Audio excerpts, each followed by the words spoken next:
Hello, my beautiful badgers. Messi Coda back again with another live dev interview, this time with Dowie from DE Environment, the best shader packs you can get for the Unity Asset Store, because you're getting not only built-in, not only URP, but HDRP shaders too. That's right, thousands on thousands of shaders for you, and they're available on the Unity Asset Store right now. So sit back, enjoy, and I'll see you all in a moment.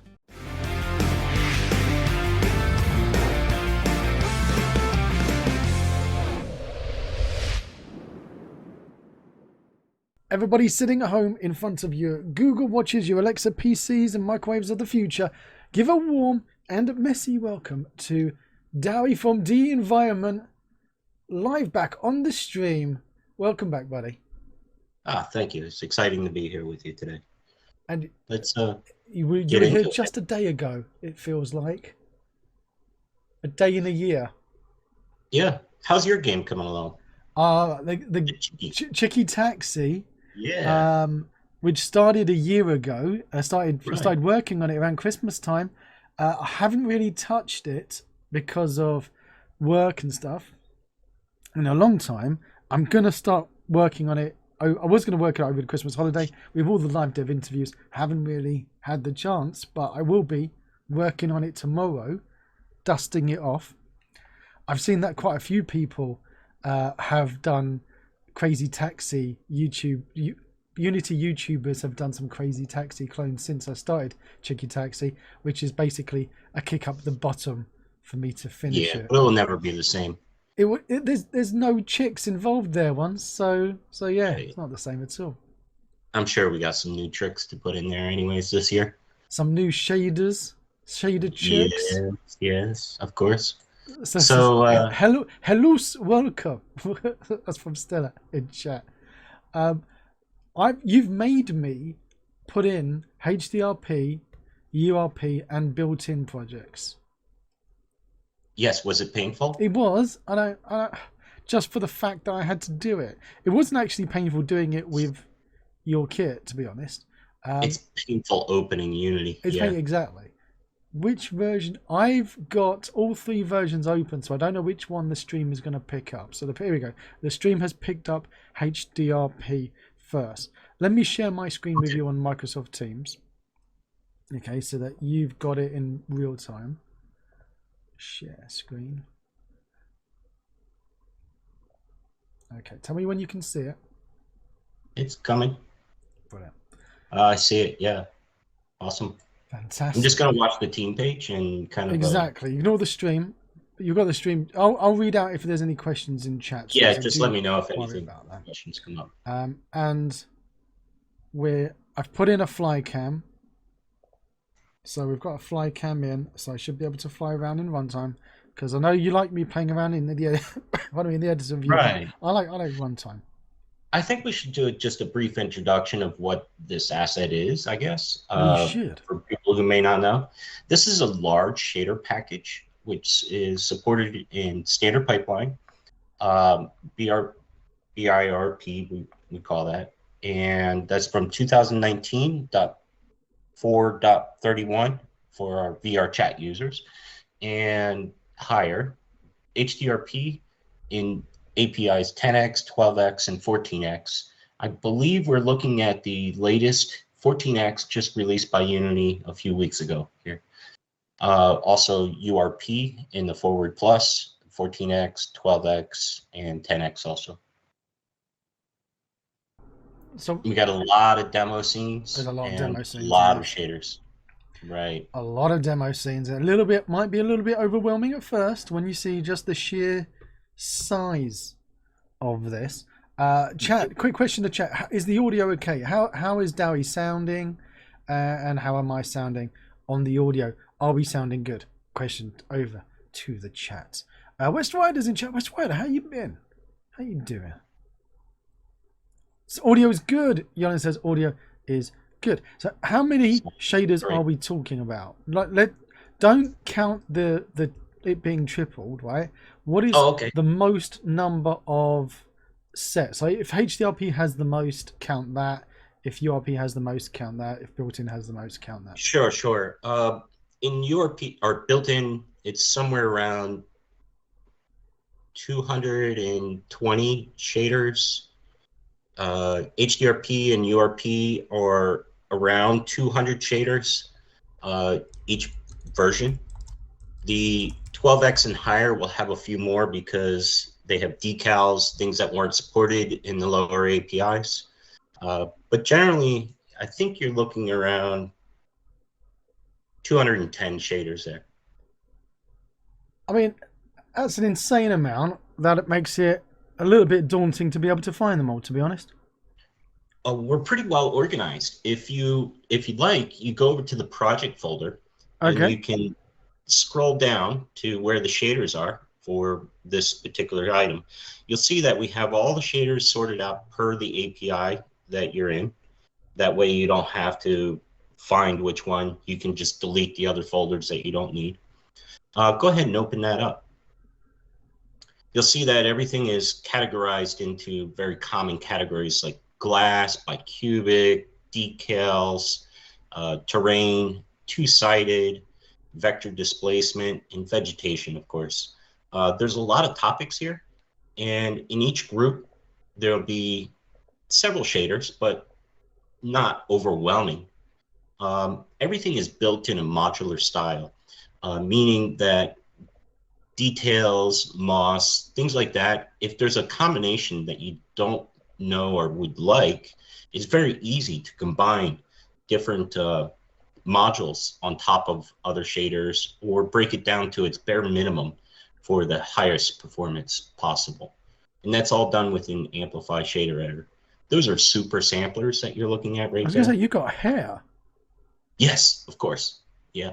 We have hair shaders, we have decal shaders, we have car paint, we have, you know, a lot of everything. Yeah.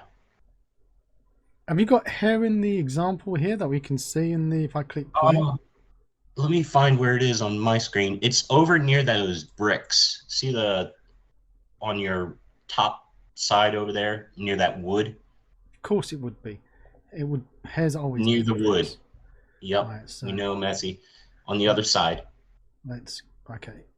Good wood, we're going past the good Turn wood. right just a little And bit. then there's bricks. And you'll see like a little peaky thing just peeking over the bricks in the back there. Oh, in that corner. there we go. There Is this she it? is. So the hair shader is very basic hair shader. It's designed, I'm going to pull it up so I can talk about it. Just a moment. Yeah, so hair strand mapping, hair ambient occlusion, smoothness mapping, specular, all the different, everything that you would get within the HDRP hair shader itself also. So we just recreated the hair shader and we added strand ID mapping and some of the features that we thought were missing or lacking in the HDRP versions. So if I want to go and check out the, here we go. Yep. The UIs are basically set up the same way. This isn't the prettiest one. We're working on the HDRP, and you'll see later how beautiful the others are. But this one's great. I mean, you got your dither noise, your hair dither. It has everything that you could need for hair. It does all the HDRP lighting for the hair and the hair setup within there, which is a very special template just for hair.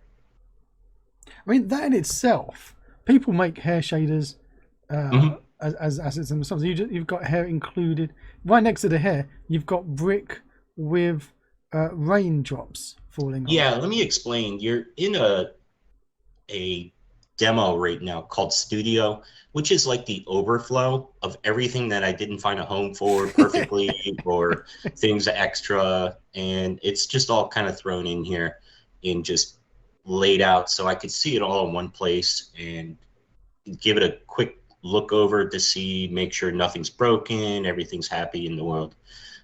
We have all the other individual demo scenes, but hair is only inside the studio because in order to develop a hair shader package, I'd probably have to make a whole bunch of them, and we only have the one right now. But what's this big cheese triangle sticking up? Oh, yeah, it's kind of like a a floaty light thing, Like something out of Rick and Morty. digital. Yeah, there's a pack of shaders called digital inside there, and these are just kind of digital glitchy type shaders that you would throw up on a sci-fi sort of billboards and things like that. It clips as you go around the angle on purpose. There's a lot of these. Yeah, those are some ice shaders right there, where you have parallax underflow of the ice and everything underneath. We have those in metallic and specular, different workflows. And you've got the documentation, which makes it understandable how to use all this? Yeah. The documentation could use a little more update. I haven't updated in about a half a year, but you know, looking at keeping updated on 2,000 something shaders by myself, it's hard to keep up in the docs. So we've got a couple of questions in chat. Sure. One's asking, is the hair shader compatible with Human Generator Volume 4? Does it make it strand maps? And yeah, it should be compatible with anything, I would assume. As long as you're making, you know, hair strand maps. We use some of the common hair generators when we built it. I made that about a year ago. I can't exactly remember which program I used. I'd have to go back to my notes. And the other is about the digital, saying, can we change the text that it says? Yeah. So where would I be? Is that a material? It's on the powered by the. Tell you what, let's jump over to the digital demo scene. That way you can get focused in on that a little bit.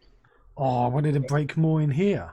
Okay. Are you lagging? It looks like it's not in auto refresh. Are you?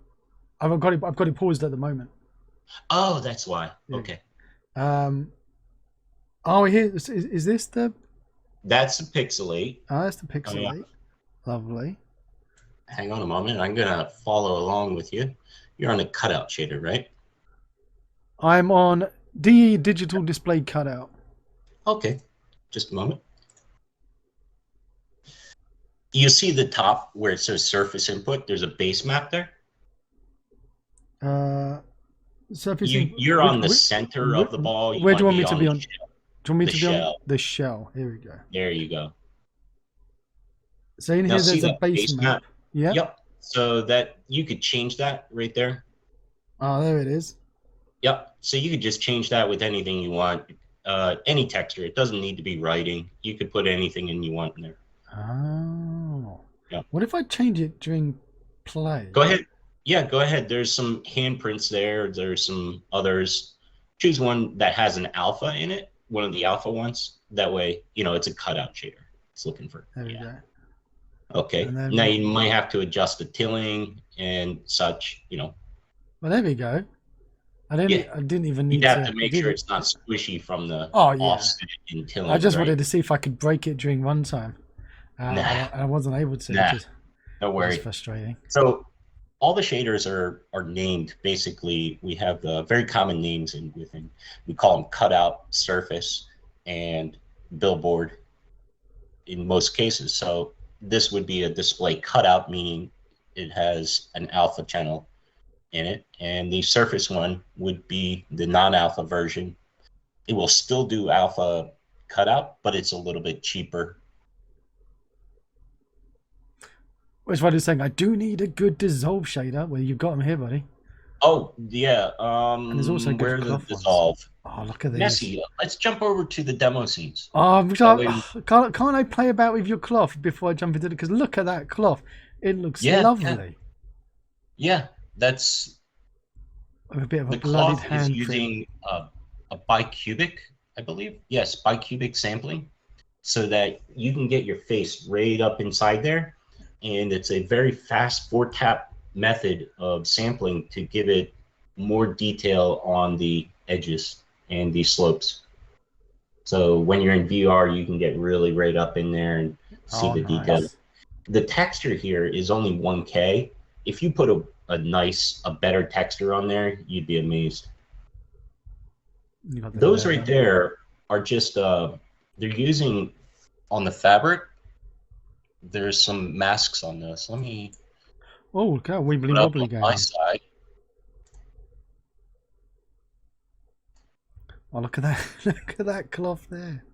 Yeah, so there's a thread mask and a fuzz mask on these things that you can apply on. So the fuzz mask or thread mask, you can add additional buttons that way, different threads.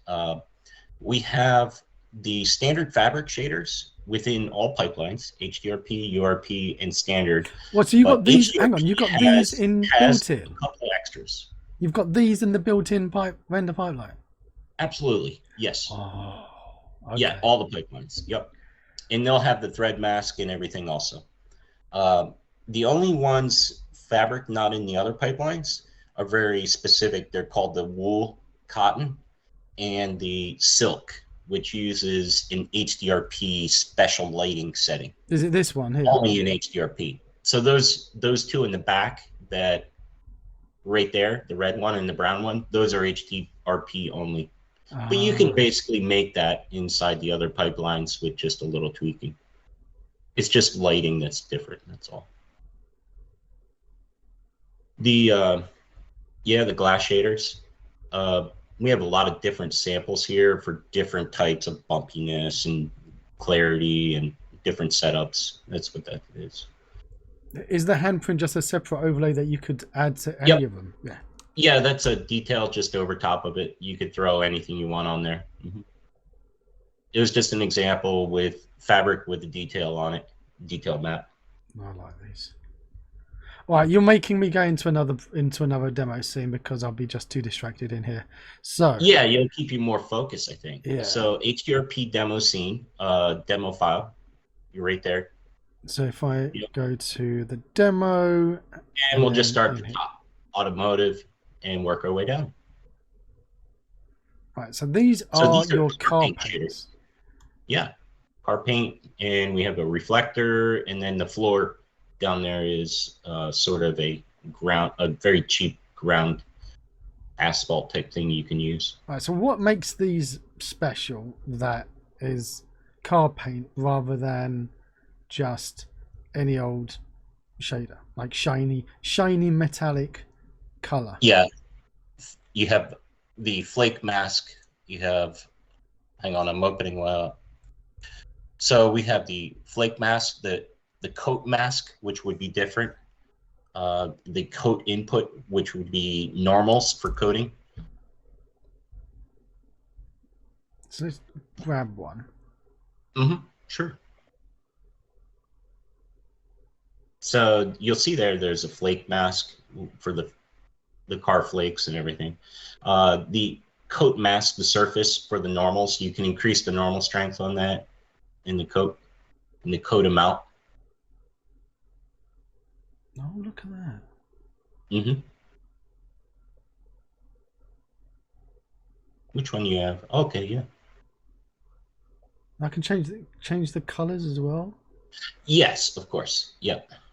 And you can create new tints. I made a lot of different color samples here, just as in the demo, which are some of the most common ones that you would find with car paint. Sure, the gradients are awesome. Now, I have a small update coming on the next version where the smoothness and metallic is getting improved on these also. So that, yeah, just a small change there is coming in the next update.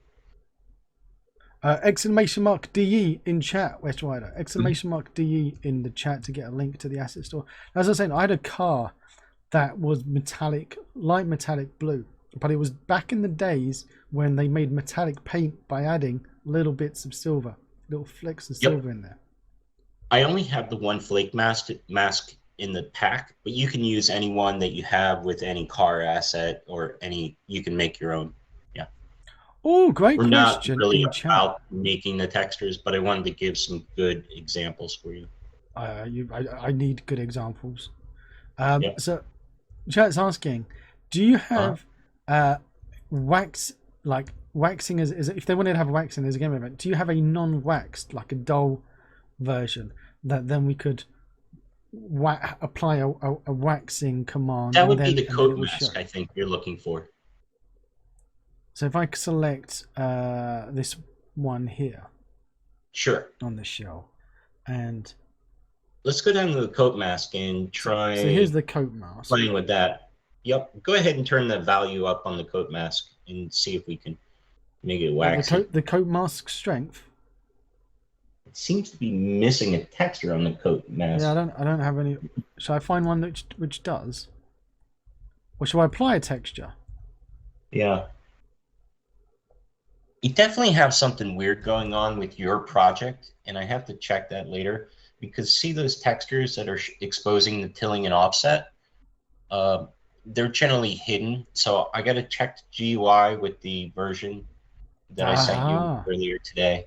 Yeah, you might have sent me a but broken no worries, it will be perfect on the store. You sent me a broken one. How dare you? No, I think you maybe didn't unpack the GUI file or something. That's all.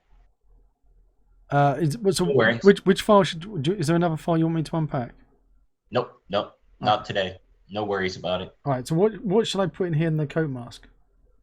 Just throw anything on there. It doesn't matter. Oh, don't ask me to make black and white, some kind of noise. Okay, so if I just type in noise. Yeah, that will work. That one? Yeah, just for demo purpose. Okay. Yep. And then what? Drag this. Yeah, you can, over. Tweak with those. Turn the. Hover over that strength button. Over the word. Over the word strength. Tap. Left tap. Tap. Tap. Oh. There you go. Okay. Now we have a little easier control for you. Okay. So where do you want me to go? Try the max button. Turn that down.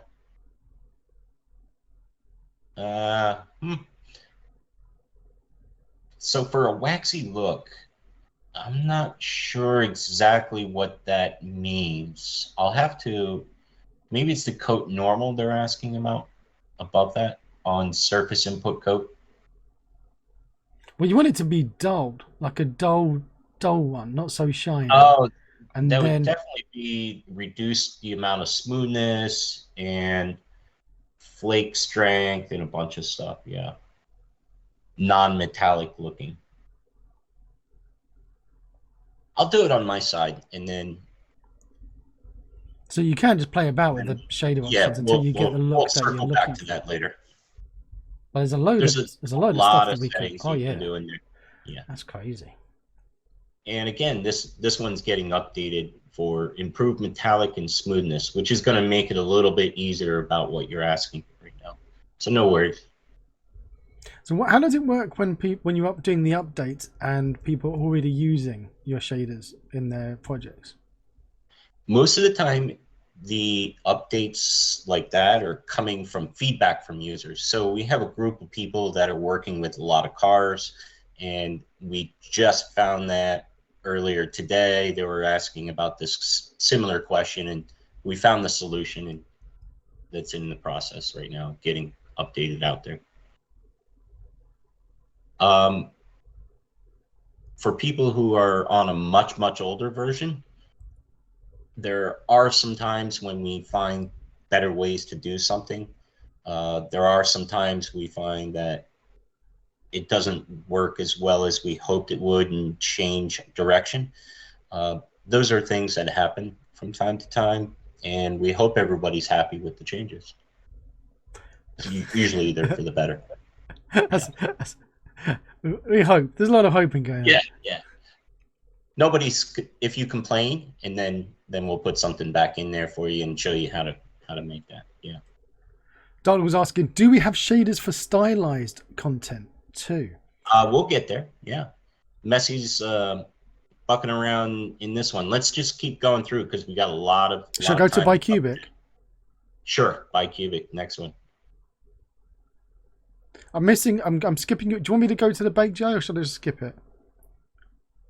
You could skip it for now. Yeah. Yeah. We'll show that later.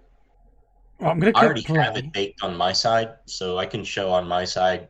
Okay. Yeah. If you want to share your screen afterwards. Yeah. The baked one is just an example showing baked GI, which is a new Bicubic pre-compute bicubic light map sampling. It's a very high quality light map. Ooh. So bicubic sampling, you can read here a little bit, is a fast tap method where we sample the surrounding slopes with more pixels to get more detail on the slopes.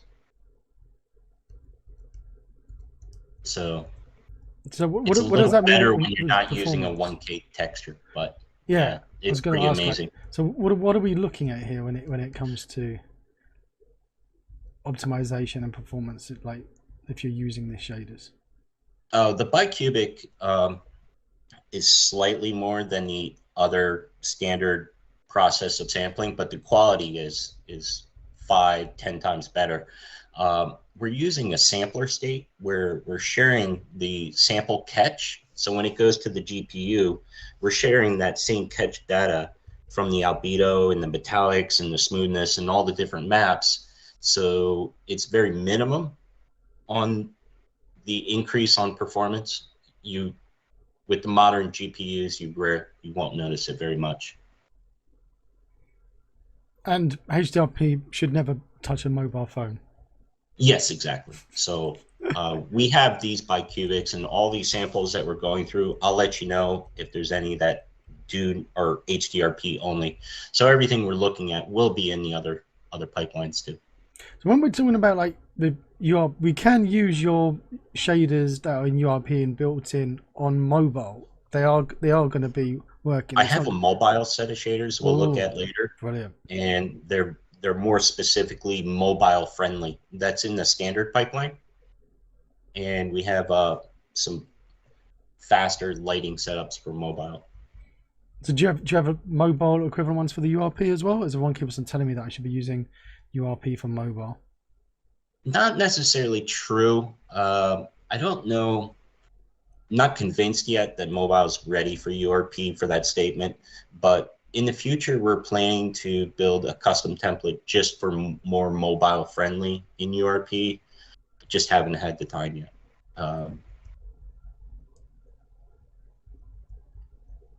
It won't take long once I do it. All right, so this is bicubic sampling and a fast 4-tap method. Let's continue down through.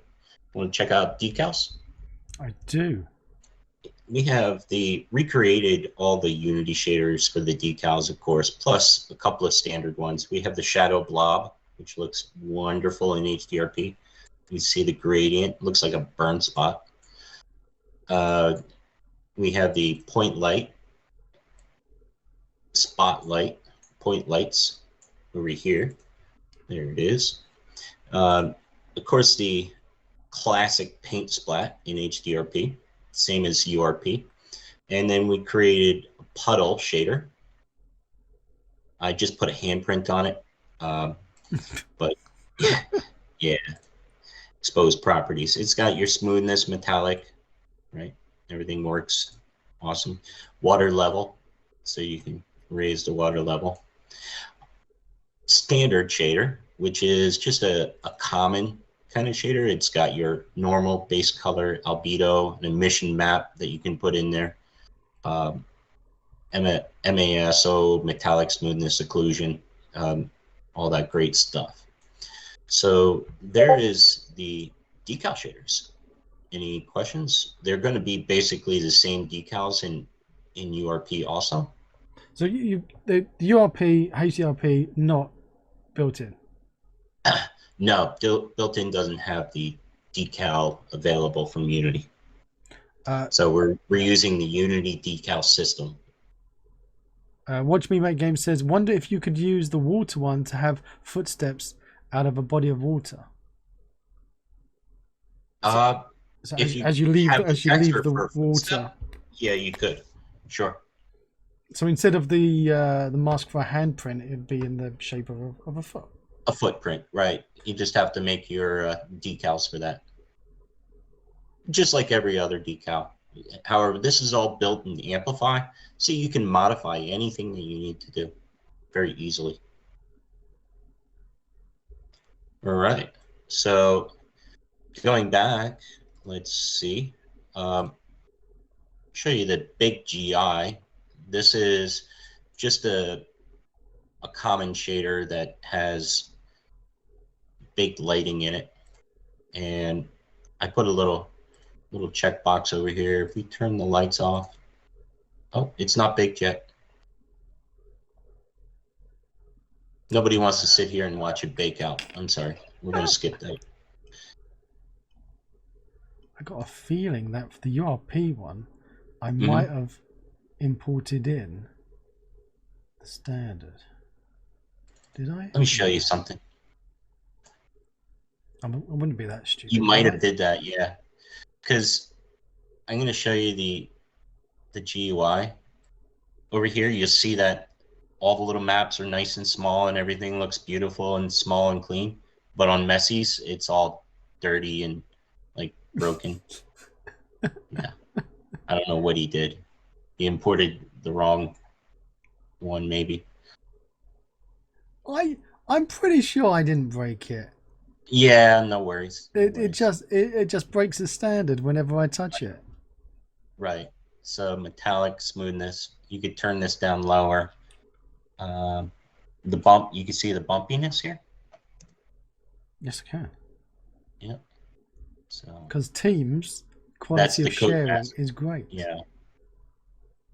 How's the team sharing for everyone at home? How's the quality of the screen share looking? Is it okay? It looks good to me. Jonas says there are a couple of versions of 2021.3 that have broken UI rendering. I'm in 2022.2.1, the latest 14x. Yeah, it could be broken in 12x. That's getting old. This is a very interesting shader. This is a recreation, a reflector shader. So you can car reflector. Oh. You know, give it that reflector look. So this is all sort of car paint and car themed. The road right here. So it's just a very simple, fast shader for large areas. So this is just simplified. You rotate it and things like that. And you're saying that you've got people who are currently looking at this and using it who know stuff about cars. So they're using it in car. They got car games. Are you allowed to say anything, or is it like doctor patient confidentiality? Are we talking to me or somebody else? Yeah. I think the only request that I have for car shader right now is to add on the surface inputs up here a mask map for the metallic smoothness and occlusion. So we're going to do that so that you can have the texture or just the float and or together. Yep. So we'll just add the mask texture for metallic smoothness and occlusion in there. That way people, some car users wanted to have a specific area rather than the whole thing running on one slider. Yeah. So we had that feedback earlier today. Dissolve. Who was asking about dissolve shaders? Oh yeah, I think it was West Rider in chat was saying they're looking for a dissolve shader. So this is a dissolve based on distance you see right here. And let's take a look at the shader. I'm going to open this up a little bit.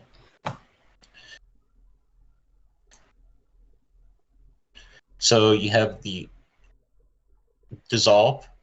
You have a dissolve map. You can use a ramp. You have your tilling, and you have your dissolve strength. We could set this on dissolve fade so that it fades with the distance here as we go in and out. Or we could maybe set this with a dither map also. So right here, you can create so that this fade starts and ends as you go. I'm noticing something odd here. I'll have to check this later. So right here, this one right here is an example of dissolve where we put an emission on the back of it. So we have the emission just kind of on the back face to glow through, if you like. This one here is just something fun we made with a cube map. So if you have a cube map, we can dissolve it. It's interesting idea here where we could fade, we could build a sky map shader or skybox shader and fade kind of like a fiery fade blast of nightness to darkness, bright, different cube maps. It's interesting. That's cool. Yeah. Any questions about dissolve? While you're doing that, I've got the URP one.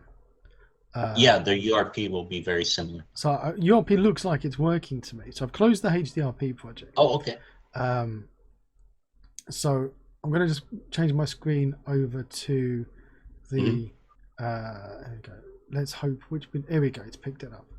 So if you can see my screen, Are we back on your screen? I'm on my screen now on the stream. Oh, okay, great. Could you turn off the canvas? Oh, you in that canvas? Yeah. I'm going to just switch that off and go down. So turn off the selection outline. Go ahead and click on that dissolve shader. There we go. Right there, the leaf over in the prefab. So there's a little leaf. Yeah, beautiful. Awesome. Let's go over to the. Yep, you have to open it up a little bit to get down on the leaf part. You're on the ball. Yeah, it takes about 10 seconds for I've got the blinking hourglass. Oh, really? Here we go. Now it's woken up. URP likes to take a long time. HDRP, wicked fast opening scenes, but URP with the new 14x is a bit slow. So is this looking like it's supposed to look? Yeah, it looks a lot better. Good. So go ahead and open up dissolve there. Yep. You'll see that you have the fade and enables and everything is dynamic, where the toggles open and close and all that great stuff. So go ahead and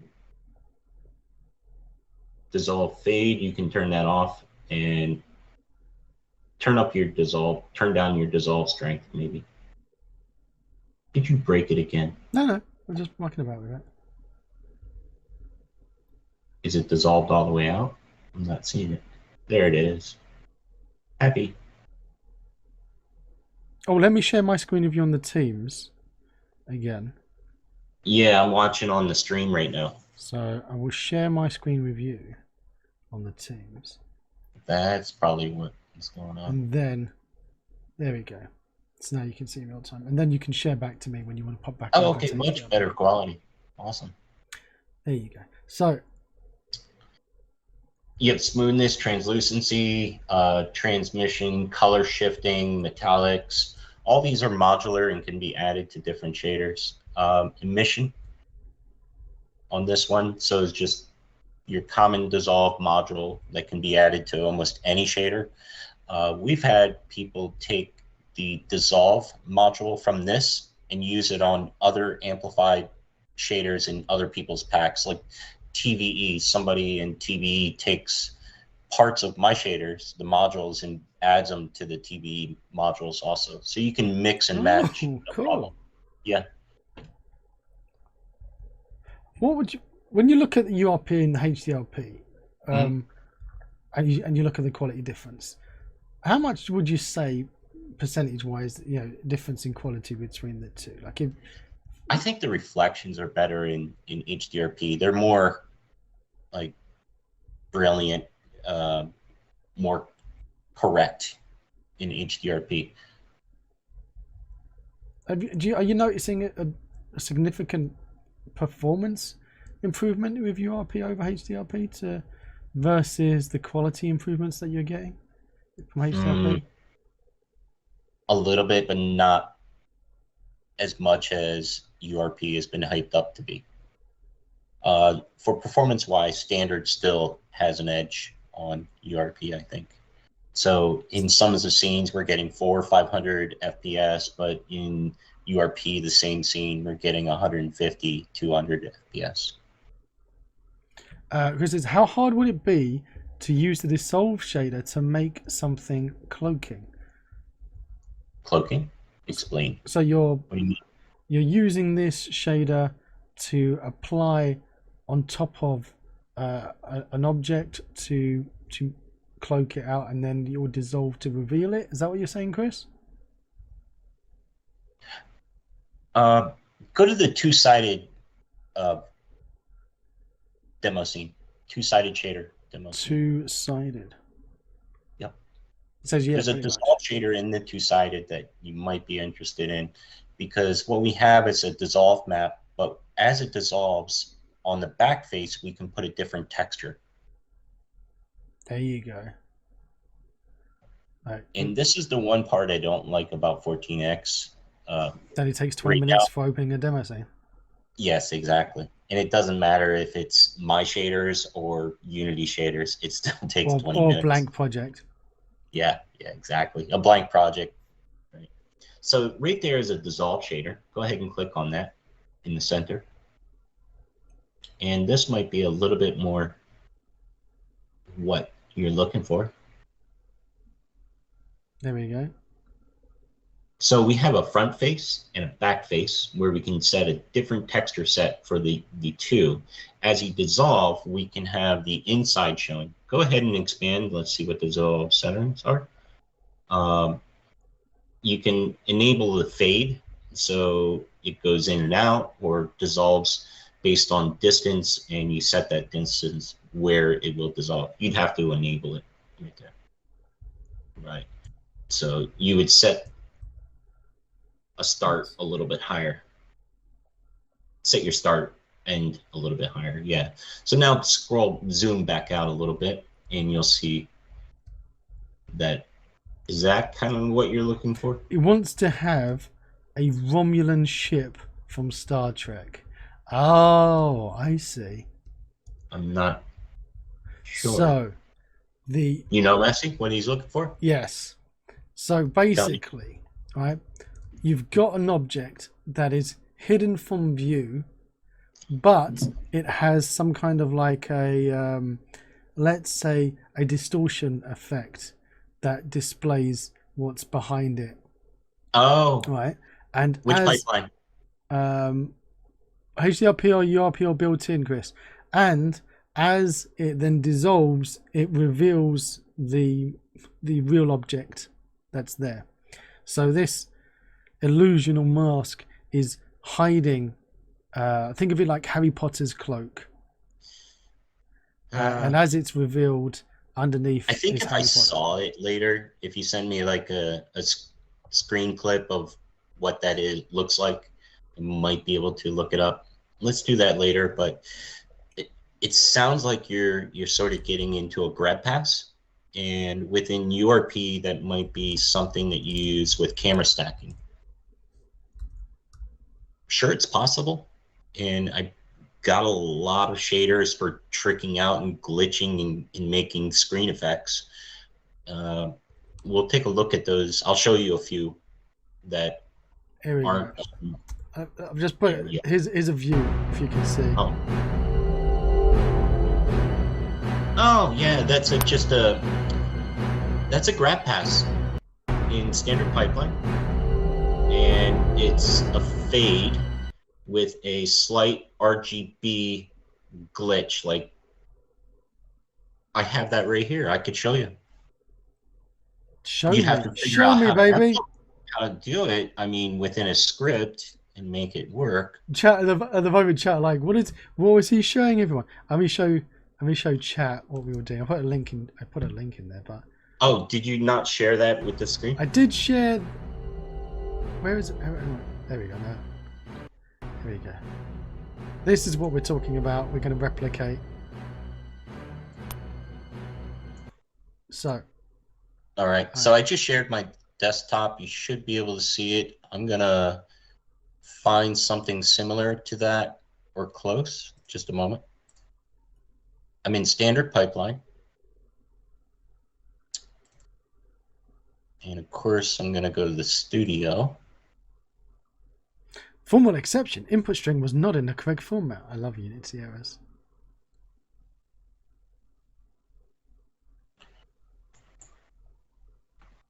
So I think You're looking for something over here. All right. Is my screen We can big see enough? you. You're seeing all kinds of crazy. When you get glitchy. to there, you're going to want to like pause your camera to give it a few moments to. Oh, to let it. Yeah. Let me find the one that we're kind of looking for. I think it's a combination. Oh, It sort of looked that like looks it okay. had this effect. No, it was the other one that you had. It was the second to not that one. That one in front of this one. There you go. That one wibbly wobbly. There you go. That's a wiggly wobbly, but there's other ones that like this one that just kind of throws it all off. You could animate it. This one right here is pretty interesting. But you gotta This be. one, You gotta I think be. it's a combination of this getting darker, right? It's more of a wave. It's that. It was that second one more wibbly wobbly wavy. But as it decloaks, it reveals another hidden object inside it. So the ship itself is in the shape of the wibbly wobbly wave, and then dissolves into the material, of all the different material of the object that's there. Yeah, it does look like just a combination of getting your fade for opacity to bring it in, and an RGB kind of twisty to shake it a little bit to get that little side effect of a glitching left or right. Very easy to do within a shader, but it would kind of be something that you want to have amplify and just kind of combination and get the right effect for what you're looking for. But yeah, we have all the examples within the pack of things like this. Yeah, you just need to figure out what that right combination is for what you're going for. Yeah, there's no Star Trek shader. Yeah. All right. So GradPass is something that Unity only supports in standard pipeline. If the reason for that, ask Unity. We have no idea. They're going towards something called screen effects within URP, where it's actually going to be a new template probably coming out in this coming year in the spring sometime, where we'll be able to make all these custom effects within URP under that new process. But we haven't made the templates yet for it. They're almost ready. Does HDRP have a solution? Not really, no. Nothing for HDRP HDRP. is, Okay. yeah, HDRP is sort of lacking on that area for screen effects. So you're basically telling me don't move to HDRP yet, is what you're saying? Yeah, you might be able to make it via just script and everything. The same idea sort of applies, but I'm not sure exactly how you would make this in HDRP yet. No, I'm not sure. Stanley's got another idea. Cloaking thingy would be a solution for a spell that if you step on a trigger, the cloaked area can start showing, but not showing even if you are stepping over it, but it never activated the trigger. Yeah, if you are making this ghost effect, just please don't do it in VR because you'll just make people sick. Yeah, that's always good advice. Yeah, anything with GradPass, grabbing the frame behind within VR, you're really looking at making people very sick, kind of uneasy, fall over, yeah, headaches, things like that. That's an issue. No VR, no, exactly, no VR. Right. Now you've got the raindrops. Yeah, one. yeah, we have a range shaders. And that's in all three pipelines? Yes, of course, yeah. Of course it is. Why wouldn't it be messy? So range shader is a shader that uses kind of a flipbook method We have 3 different maps, one for the vertical rain, horizontal, and static. You can turn each one off individually. Just have horizontal rain on for flat surface, where the shader is automatically detecting the surface, whether it's flat, rounded, and applying the right raindrop texture to that surface. Okay, so you can build these. We can actually, within the shader, if you knew exactly what you wanted, we could build one just for horizontal, one just for vertical, or one for static raindrops, no problem. No. So, and the maps that we have are custom built by us in-house with one of our artists, probably in the stream right now. And they're just flipbooks, very common. So we have this on glass. You could put it on cutouts. It's a module that you could just add on to almost anything. Oh, go slow on the leaf. Oh, that looks nice. I like that on the leaf. Right. Depending on the surface, you get the right lighting and the right killing for the texture. It turns out pretty nice. Yep. It's pretty awesome. We've been optimizing the rain texture in the rain system, but it is a flipbook process. So what we do is it uses the Unity time system. It keeps rolling through an 8 texture, eight sections of the texture and flipping back over with the time. And the time system is a little weird, where we have to duplicate the texture twice to eliminate a laggy spot where it hits the amount of time, then flips back to 0. There's a couple of milliseconds that are noticeable, so we duplicate the process to fill that gap, which makes it a little bit more expensive, but that's the most common way to do rain within Unity. Are you able to? It's very, very wishful thinking, cheekiness. But are shaders able to work out like the shape of that leaf so that you would able to have raindrops dripping down, like the contouring of a model? Well, they will roll right here. If we got in close enough, you'll see that there's a rain ripple. See? Oh yeah. Can you see it? So there's rain ripples. These ripples only go on curved surfaces. It will not be on a 90-degree, about 85 degrees and higher. So they'll roll a little bit slower as it comes around a corner. Yeah. Are you able to make those bigger, more pronounced? Yes, you can with the tilling and playing with it. Mm-hmm. Well, go on then. Yep. Go on then. Make it a little bit bigger. Go on, make it bigger. Go on, make it bigger. Let's give it a try. Make it nice and big. Messy, break it. I'm encouraging you to break it. Yeah. So it runs a little bit faster. Let's see if we can slow it down. Let's make it 1 by 1. Oh, I'm on the horizontal. I'm on the wrong one. Oh, that's why. 2, 22, 22. And speed. Also, could you make it hurricane strength? Yeah, sure. You can see it's running really, really fast right now. Because when you change the tilling, it's changing the speed that it's reading at, and you'll have to do some tweaking and fine tuning to get that screen contribution back. Let's turn off the static so we can see. Oh, it look better with it.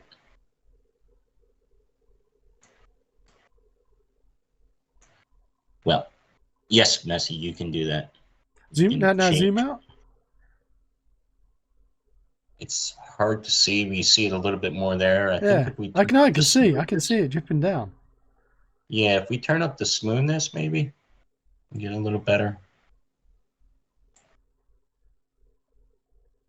I could just sit here watching raindrops all day long. That's awesome. It's amazing what you can do with shaders these days. Maybe rawness. Like, you've got Amplify Shader. If somebody at home's got Amplify Shader, you've got Dowie's kit, you can just plug it in, and start tweaking about, adding new nodes and being all silly. You don't have to go to shader school. At a little bit of occlusion, you can see it better now. It is a really, really tiny leaf. I'm sure if we had better textures and everything, you could make a little river. Yep.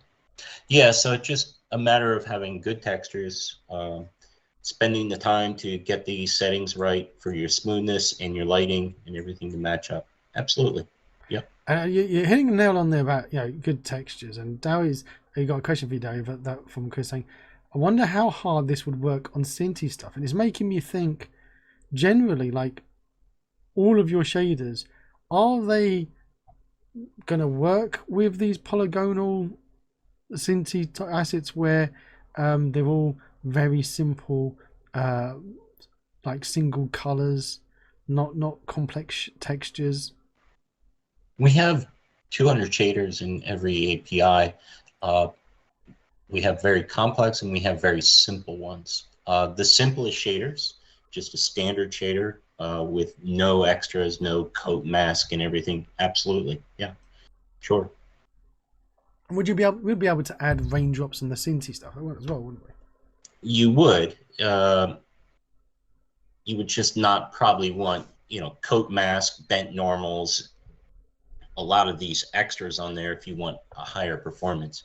And that would just be a matter of opening the shader up and hitting a few checkboxes in Amplify to turn those off. Yeah. And when I say turn them off, it means we compile the shader so that that extra code is not contained in there to make it run slower. It will run more efficiently that way. Mm-hmm. Toby Crumbles putting an Irish emoji in the chat.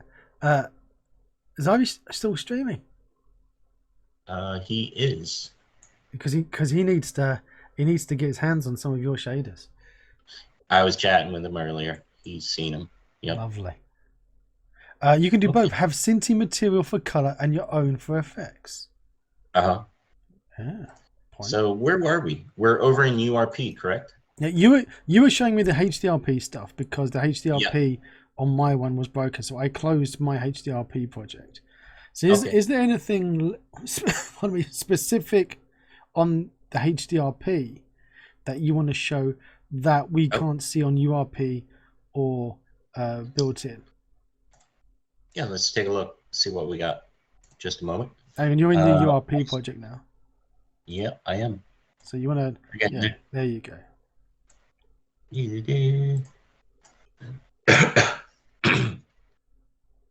We looked at the fabric, right?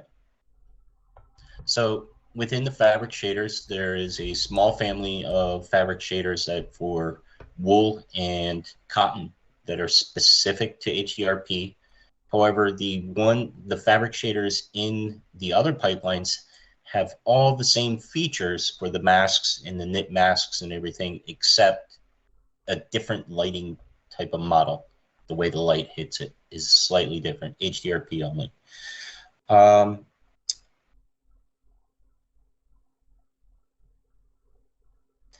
Vegetation is going to be the same, but actually the other pipelines will have more shaders. Really? HDRP, yep, than HDRP. So I think the HDRP is quite nice inside these. I mean, you want to slow down when you get to something because by the time you go in, Teams might be lagging out. So my zooming around too much. So be a bit slower on the Teams. Okay. Merciless Enemy says, I believe Dowie has some low poly shaders for trees, etc. Yes, we do. We have some low poly. We'll jump over there in a minute after we get out of HDRP. So the shaders inside here are generally the same. You have your detail, your secondary. Detail mapping. We'll show all this in the other pipeline. We'll finish up HDRP. So there's HDRP vegetation, in case everybody's wondering. Man, it looks lovely. Is it going to look lovely in all of them? Yes. I want to show you. Here is the vegetation in standard pipeline. Well, I can load up. Well, hang on. Your project says URP, but you're Oh my loading. God, I opened it in URP. There you That's go. gonna So take forever. you're doing something that I do. Yeah, wrong one. Right. So you want me? Okay. Shall I share my screen back with you and load up the URP ones? Yeah, our standard. I've got both open, so let's see if I can break them. Which All one do you right. want me to do? Let's go to standard. Somebody's Okay. asking about the mobile shaders. You've had more than one question about it, so I think we'll jump over there and take a look at vegetation and some mobile. All right. So how do I? Then after that, I'd like you to, like, maybe we could take a look at some of the UV reveal and the toon shaders. Oh, okay. Window capture. There's Game so many capture. topics that we're jumping all over the place. So Let me. we have terrain, we have toon, triplanar, two-sided, UV reveal, vector displacement, water shaders, rain shaders, you name it. One of the changes maybe I could mention now, we have stochastic shaders and we have planar shaders. I'm going to be combining these in the near future, probably on the next update. The stochastic and the planar shaders will be combined together into the same category, the same demo scene. So there'll be stochastic planar and stochastic, different types of stochastic with 9 samples or versus how many samples, a fast and a optimized one. Okay. People don't believe that the rain looks good in built-in. You want to see it again in built-in? So I've got my screen on. Let me share you my screen. Okay, zoom in on, say, the glass. 1 second. Let me do You want the share leaf. screen. Here we go. You should be able to see me now. And are you streaming or am I? I am. Okay. Tell me when you can see. Yeah, So I see. Here's the leaf that we saw before. And now I'm on the glass. Mm-hmm. It is a little bit laggish. Is that the time in Unity, or is that just the system? You like looking at things in the editor. I like sticking it in play mode. So I'm going to stick in play mode. Go for it. So here we go. We're in play mode now. So this is it on the leaf. QQ says been looking for a good rain shader for 1,000 years. Here's it on the glass. Yeah, get close up in there so you can see the streaks and everything. There we go. I think having good rain shader is also having good lighting and having proper lighting also, so that you can really enhance everything together. It's not just. Is that why it's always going to look better in HDRP? Get that right. Lighting is always better in HDRP, though, isn't it? That's what it says. Not far off. One of the tricks, maybe I'll tell you about it in standard pipeline. Go ahead up to the window and open the DE wizard real quick. I was looking for a window in the scene. I was like, where's the window? Yeah. Okay, so there's a DE wizard window here. And what this is to help you get installed. When you first open the pack, there's a setup window where you select your pipeline and you have an import button which imports all the different packages and for the detected version that you're in. There's a couple of extra controls here. Go ahead to the light, Messi, where environmental lighting, set it and show the directional light. Yep, it's under there. There it is. Get over to the inspector. Now you'll see that there's a couple of checkboxes, global lighting settings. This is stuff that I'm adding to the lights here, and I added onto your point lights and everything. You can turn this on. You can check these off and on in your project, and all you have to do is turn it off or on to reset. But linear intensity within Unity standard pipeline has incorrect lighting curves. You'll see in the background, the lights get all really bright and weird. That's because of the linear curve. When you download and open up a project within Unity, Unity does not give you access to change the linear light curves. Yes, you change the project to linear, but the light curve within Unity is still using gamma. They never correct it. So we made a script here to give Unity lighting the correct calculation, and you can toggle that on and fix the lighting and actually have it almost as good as HDRP. You can get very, very close with the correct gamma curve here. Oh, dang. Cool. I was using HDRP, but I think broke it. everybody should use this setting. Everybody should use Dowie's shaders generally, but yes, Well, the setting too. Exclamation yeah, mark that DU setting in should be chat. something that is not specific to me. There's a lot of projects out there who deal with good lighting, like Bakery. This is one of the lighting settings that they also do correction with. If it's a great asset that does cares about lighting, they'll probably do this correction for you. You're saying that Beautify also does this as well? Oh yeah. Anything with the name Beauty or Beautify in it is probably just changing this lighting curve. Yeah. To make it correct. Cool. Like now, if I went to question in chat, if I go to the vegetation, right, and we go over to it takes a few minutes. Does this work on AMD and NVIDIA? Any reason why it wouldn't work on AMD as well as NVIDIA? No, not that I know of. It should work on everything. It's Amplify shaders. So if there's a problem, just make sure you let us know. Well, we've got here, okay, this rock. Now, if I wanted to add the rain onto this rock, what would I do? We would click over to a rain shader that has the detail in it, or we could customize it and add the rain module to it. If you had Amplify installed, we would just pull in the function for rain and then compile it in there. Oh, shall I stick Amplify on? No, I don't think on the stream. It would take you a while to set up. Shall I just change this to... It is easy, and I could walk you through it later. Yeah, anybody has a problem with it. So what? So I just go down to here, go to the rain. Rain. Look for. Is there one detail there? Just go to surface. It's fine. Okay. See, you lose the detail. Let's go down to the rain. Press enable. We're gonna have to go over and find the rain maps. What do you want? Vertical rain and horizontal. Yep. Go over to the textures. Let's find the vertical texture for rain. There'll be a file called texture rain somewhere in there. There we go. Okay, put the right ones in the right slots. And horizontal.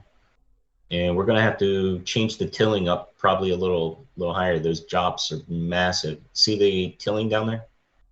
What are we on? 1 right there. Yeah, so crank that up to like 15 or something. Oh.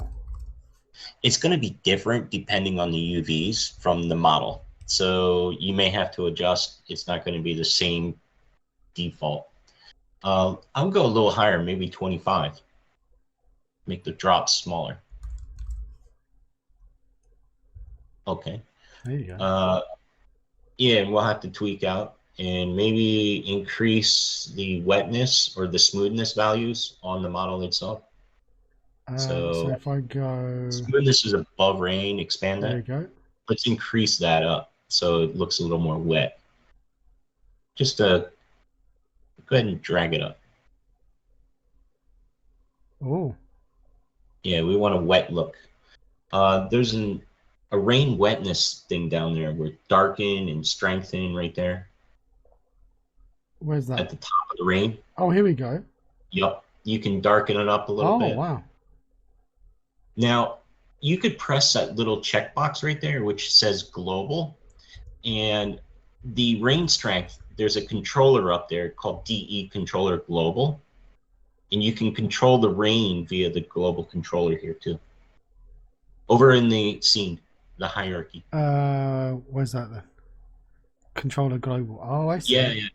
Oh, you broke it, Messi. Oh, Can you look at can that. you delete the controller? Go to Window. Just delete it.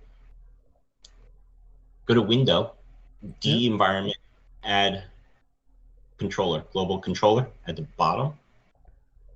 Add current controller. There it is. Okay, now we're back in business. Environmental. Let's find the rain. Rain enable active. So you can change the intensity here via the rain. You can change the wetness. You can increase that on the global. There below the rain, there was a wetness toggle.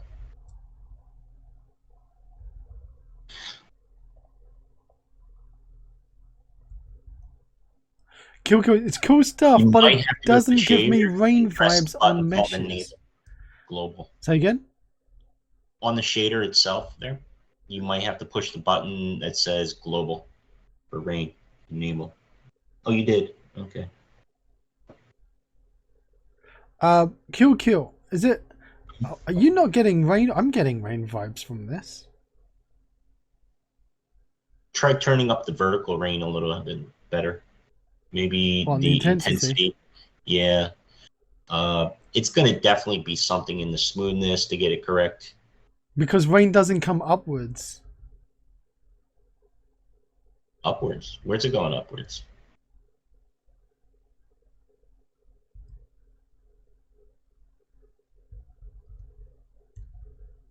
Getting an upwards. So ripples on the sides of the mesh don't make sense. Okay. Here. Yeah, it's via, you can use the setting for on the side there, smooth edge, where you can calculate and take some of that edginess out of it.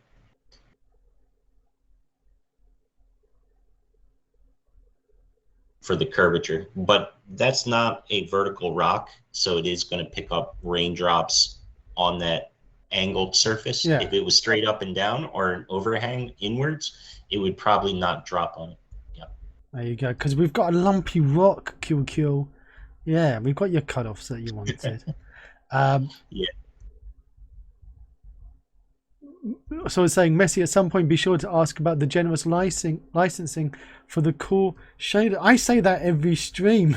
Every stream I talk about the licensing that Dowie does for cool shaders. Oh. So if you're working on assets, if you're selling your own assets on the asset store and you're looking for some decent shaders to be putting into your packs, well, you're lucky enough to go to Dowie and get hold of some cool shaders that you'll be able to put into your projects that you won't need to maintain yourself.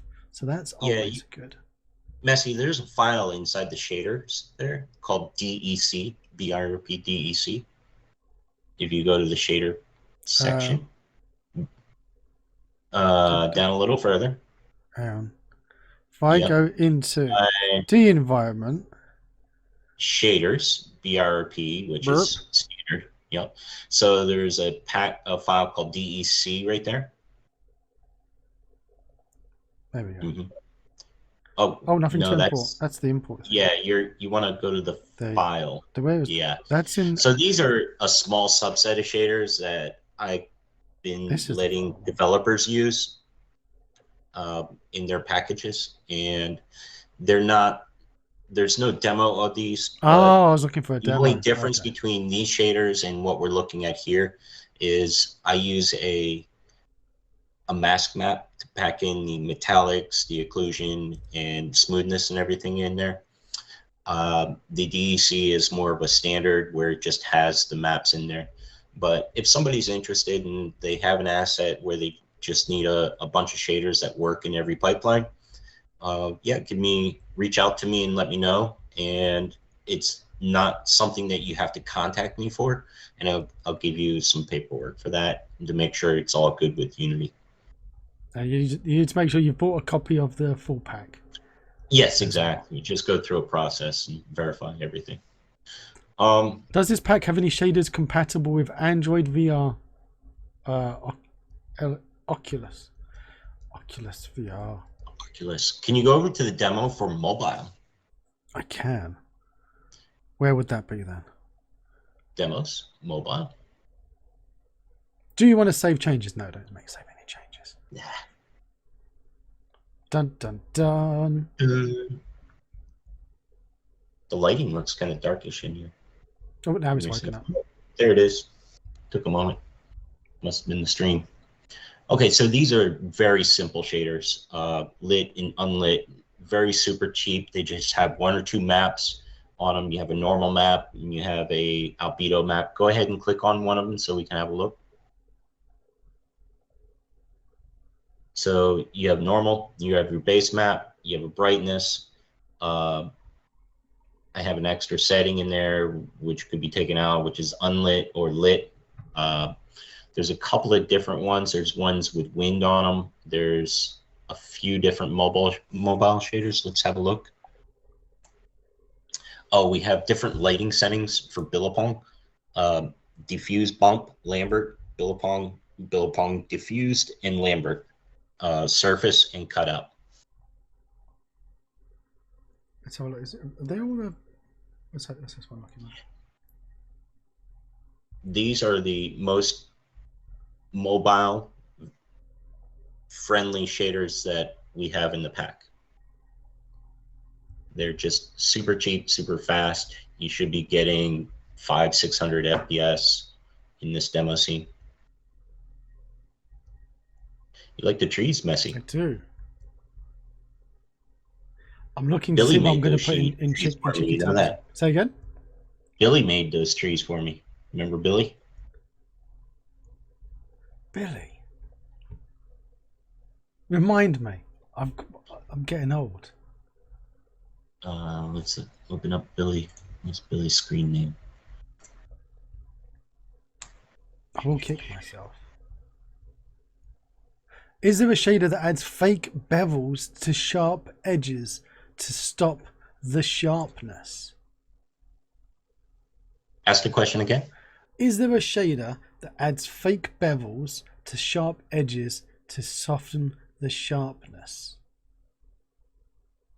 That would be more of a model, I think, modeling thing.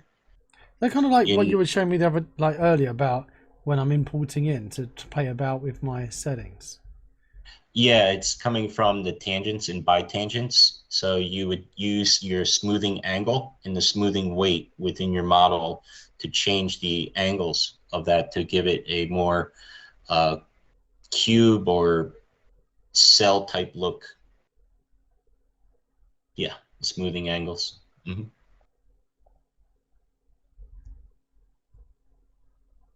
You might have to change it to, yeah, there you go, Messi. Yeah. So this is really sharp. And then it's really flash. curvy. Yep. Yeah, so I think what you're asking about is more of a modeling thing than a shader. Shaders can contribute to the flatness of it, and you make a flat, but you'd have to have the correct model to do that too. Mm-hmm. Messi, click on that model, then go up to Window. What, the rock? Yeah, any model. Okay. It doesn't matter. The rock's fine. Go up to Window D Environment Tools. We don't make mistakes. And we're going to open Mesh Tools. Accidents. Let's take a look at this. So one second, I need to share the monitor. Big Gamey just subscribed. Thank you, Big Gamey, buddy.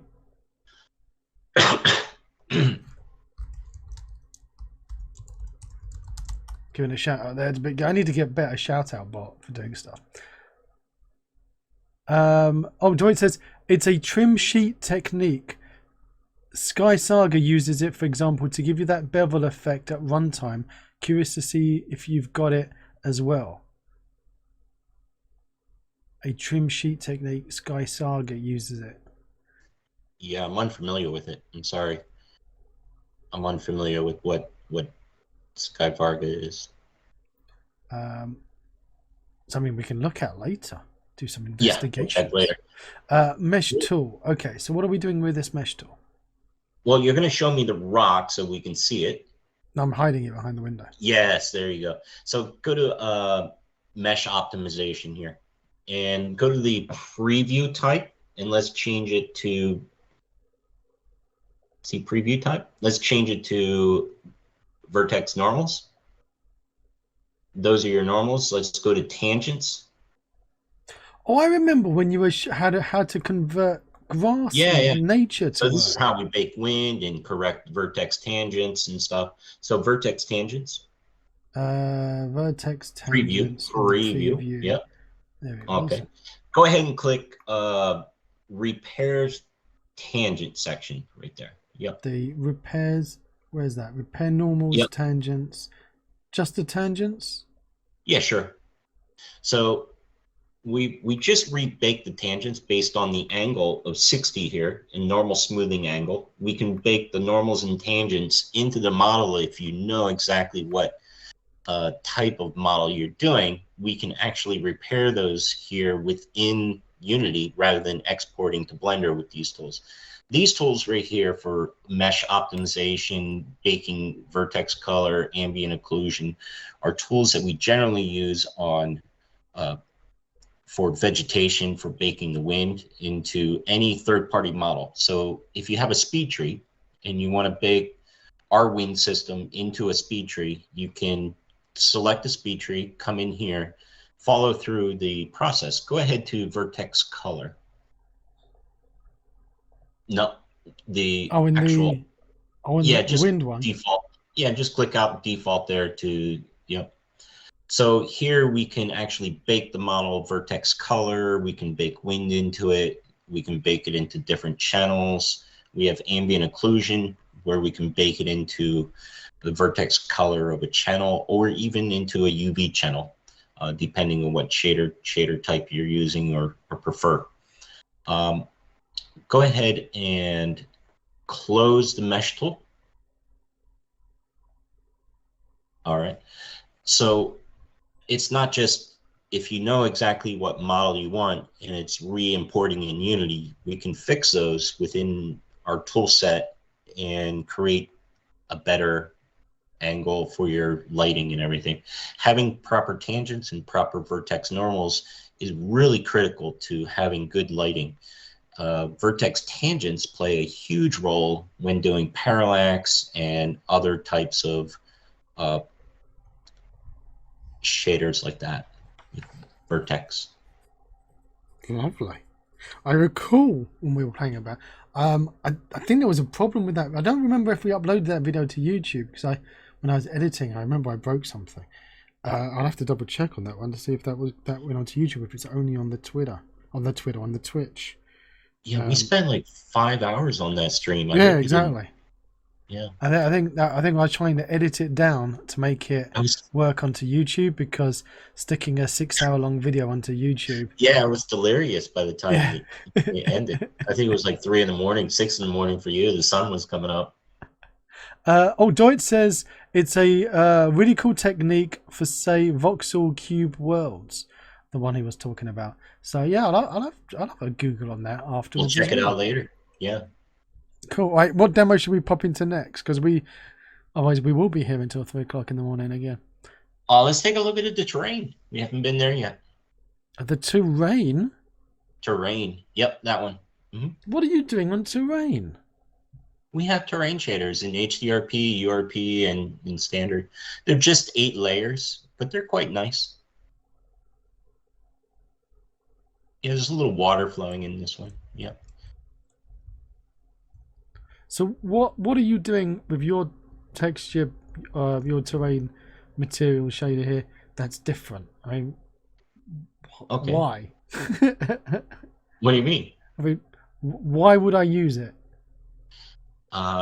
Because it's made with Amplify and it has all the nodes and functions. You can customize it. We can bake in and reduce it down to a optimized level that you need for your game.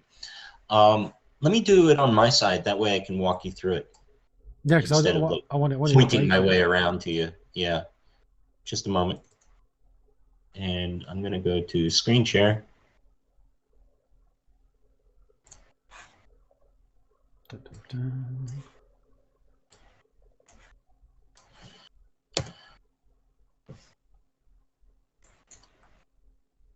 Okay, so your common 8-layer terrain shader, I think we have a few. Um,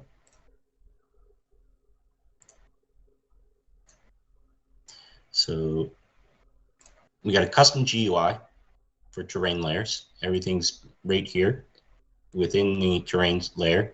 Global wetness you can control via whichever layers you want to add wetness in. Uh, your layers controls, we can select which layer within the shader that is going to have planar, standard, stochastic, triplanar, all the different mappings per layer that we needed in, and we make that via only what you need when you need it kind of thing. So there's a lot of options that So we it's can turn performant. off. Yes, yes. It's not perfectly performant. It does, if you're looking for the ultimate terrain shader, microsplat, and go talk to Jason. This is just something that we made that works for us for what our needs were. We needed a terrain shader, and it's quite nice. We have snow layers, we got cover maps, base passes, of course. Um, we have different shaders for different types of snow that we can lay out globally. This was a new terrain that we just made a little while ago. Um, we're tweaking and learning on this one right here with the new terrain system. Do you have yellow snow? We can make it yellow. That is the snow you do not eat. Is this a Gaia plugin by any chance? Well, it's just a shader. It's a shader. You can use it on any terrain. Yep. We have another couple things. We have the water shaders in here. We'll go over to the water system. This is just a very simple, flat water shader, kind of, simple with reflection, specular smoothness. Just Again, a we can version of all enable three different pipelines. foams, shoreline, reflection on, off, different things, right? So normal maps off. Oh wow, it's Wonderful. weird when you look at it like All that, right. isn't it? The water shaders are only in standard and URP. I don't Ah, have the water shaders in no HDRP. HDRP. Oh dear. Well, 15x and 14x just added a water shader within Unity. And one of the problems with making water shaders before in HDRP, remember we were talking about grab passes Yes, we. not available in Mm. HDRP? Most water shaders use a grab pass. So it's been very difficult to make a good water shader within the HDRP in the past. Now that they've come up with a new system in 15x, the next Unity version should be better for that. We'll take a look at it when it comes out of alpha. Try to Goozy, stay I'm away going to from alpha. use your water mobile shader. Whoop. Water mobile, not really anything for water. Let's take a look. So this is the terrain shader. Um, quite wonderful. Would that water shader work on the mobile then? All these different settings, layers, cover map. You can, change the different everything on it. Custom GUI per pixel, global wetness. We do have snow versions that can cover over it and work with the controllers and everything, but they're not on this demo yet right now. Water. Tubby Crumbles missed the answer to the bevel edge shader. Is there a support for that? No, not at the moment, but we're gonna have a Google afterwards to see what it's all Yeah, I about. really have to know what the bevel shader is before I could answer that. I don't have anything named bevel edge, but maybe it's just something similar to what I have. I did click on that. What happened? I was like sitting there waiting. Okay, so water shaders. We have a set of water shaders that have different types. So over here, this is just kind of like a lake standard shader where It has the foam and kind of sparkly and swirlies and looks like water. It has all the opacity, the 3 different layers. So you have the shoreline tint, you have the mid-water tint, and the depth tint. So you can control your depth tint, see it down there deep, and you can change that and have full control over. Yes. Yeah. And then So you can really do a a lot. It's very powerful as a water shader. Oh, let me load up on my screen because I've got the built-in and the ERP. I might get the quality slightly better for everyone at home. Yep, this is a reflection type. This is a rain type that has rain on the water, so you can see kind of raindrops in there if you want. And you're looking at built-in at the moment. So if I go over to my screen, let me load up built-in as well. And if I share back my screen with you, so that you don't have any lag. Here we go. Okay, you're on. Don't tell me if comment says I don't suppose there's a glass shader that works nightly with DOF post effect. We were playing about which first of all, which pipeline? I'm not sure. Glass shaders are work in transparent. Does the effect that you're asking about work with transparent shaders? Let's go and click play. I'll do that. I want to see if there's a difference in play mode. Shouldn't be a difference. Watch me make games. Is there an ice effect for a frozen lake? Could you? There is ice shaders, yes. So could we apply the ice shader to the water? Haven't tried it really yet, but. And could you mix it up with the dissolve so that it goes and starts to freeze? I did put holes in it. I tried to make little ice fishing holes one time a couple years ago. Did it work? I haven't tried it lately though. So Messies, let's slow down. We have 3 different wave type shaders over here that you're looking at right now on the right hand side. So in the very front, this would be the cheapest type of wave. It uses a sort of procedural type system where the waves are generated via a generate within the shader. The next version over called pattern. So this would would this work on a mobile though? This one would be a little bit expensive. I think the wave pattern would be the one for closer, cheaper. This would be the cheapest out of all the wave shaders, meaning that it uses a texture sample, a noise texture to create the waves. And this is the one that would probably most likely work with Quest, because Quest has a lot of problems. Maybe it might mess up because they don't allow grab pass, or they don't allow tessellation and all that stuff. The next one over, Genster Waves, which is the highest quality, uses tessellation. Go ahead and get your camera down close to the water line. Oh. And you can probably... That makes me feel a little bit seasick. Yeah, it's like real waves, and we have 3 Genster waves of flowing water that can ripple and flow across. Each wave can be set on its own control. I just set them really low because it's a pool. They are right down the bottom. Yep. So you have your wave speed, your height, your shoreline edge. You have this type of wave requires a tessellation in it. And then each wave we have the angle, the steepness, and the wavelength, which can be controlled and set up for whatever project requirements you have. But the Genster wave will work in URP, and all 3 of these will.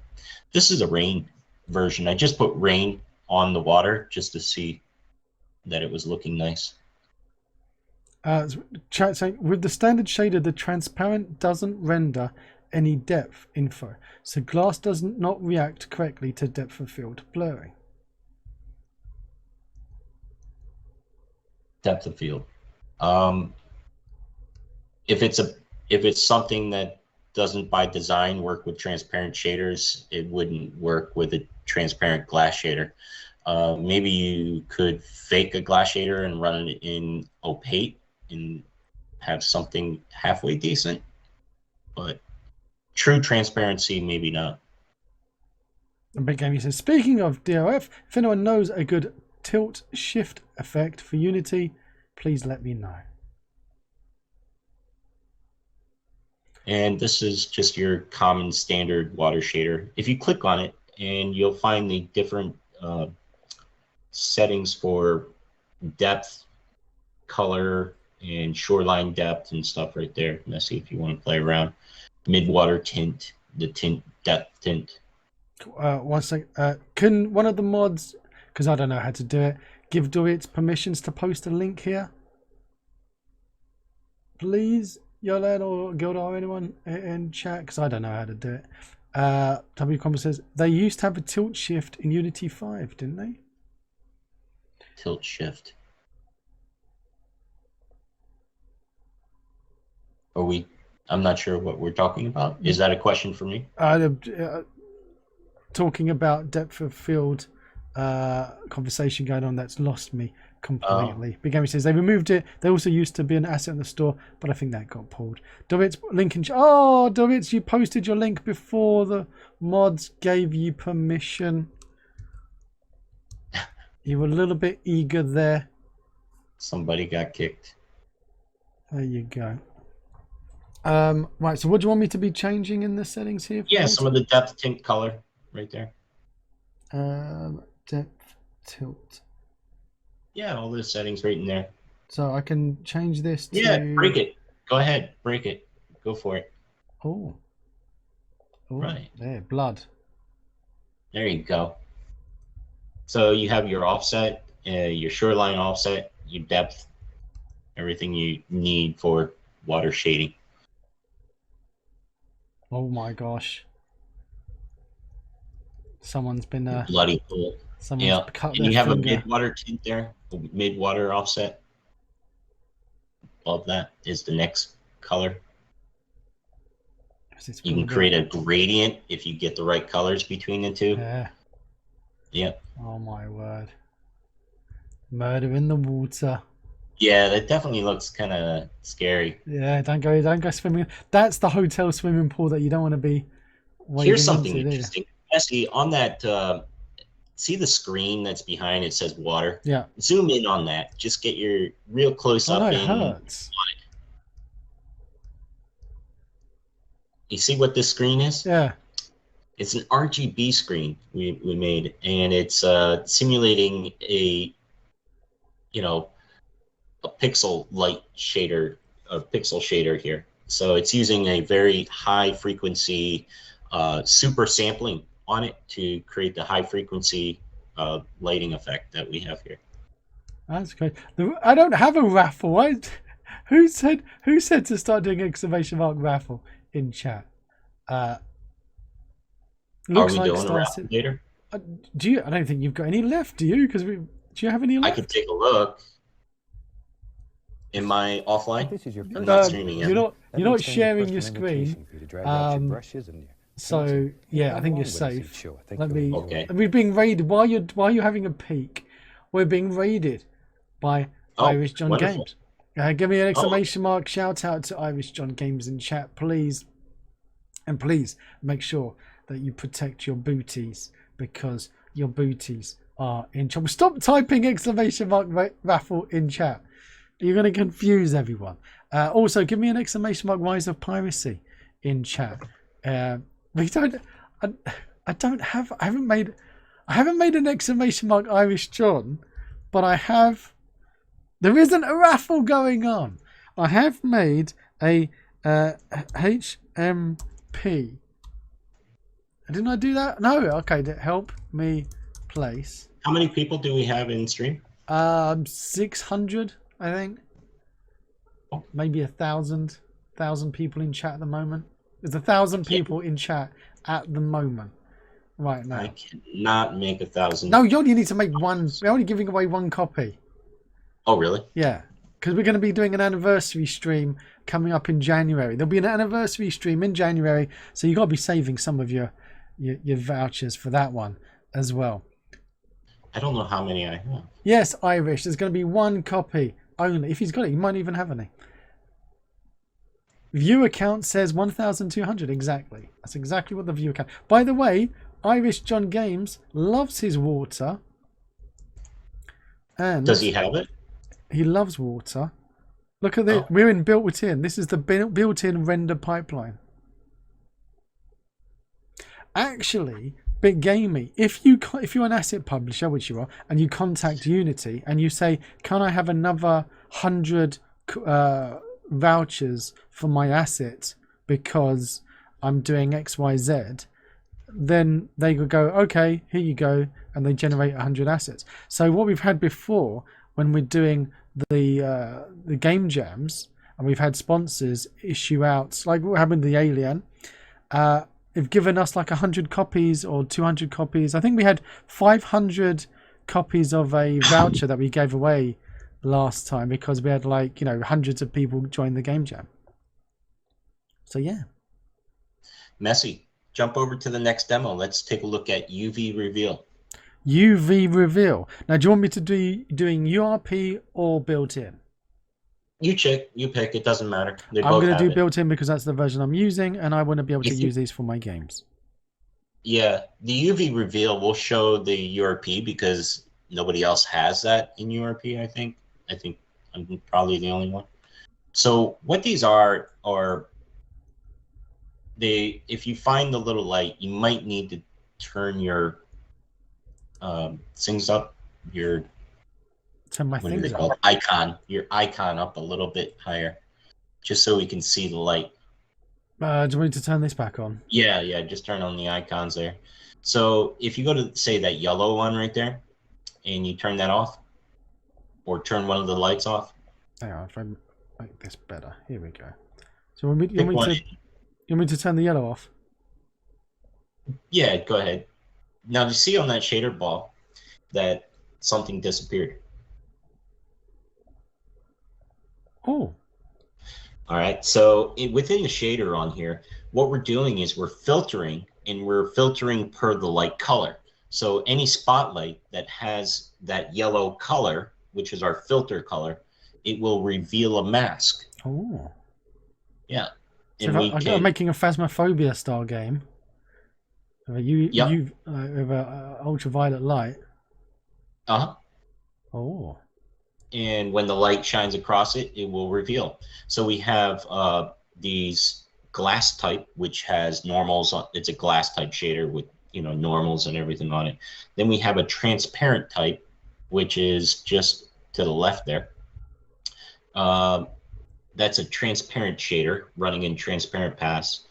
And then there is a one over on the wall, which is a cutout shader, which doesn't require the transparent pass.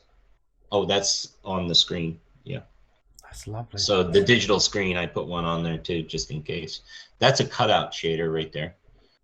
So that's probably the most useful when you're working with different types of fogs and you don't want transparent shader, and it works most commonly. So don't shine that light on the bed. Don't shine the blue light on the bed. Yeah, exactly. And then there's a surface shader type over there too. I used to take one of those lights with me to hotel rooms because I have to stay in hotel rooms a lot in a previous job. Don't ever do that. Yeah. It's better to live in ignorance, isn't it? Put a bed in here for you, Messy, with a little, texture on it. Oh, no, yeah, don't do that. Yeah.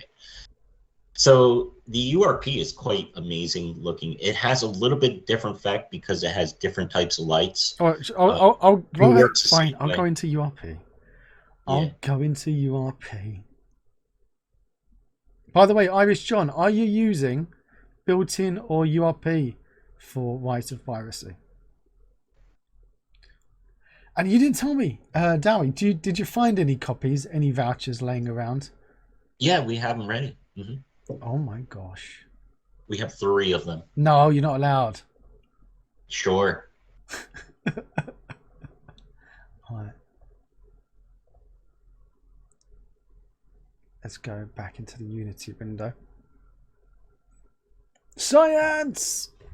What's going on? So it's taking 20 minutes. Thinking about it. It's thinking about it. Okay.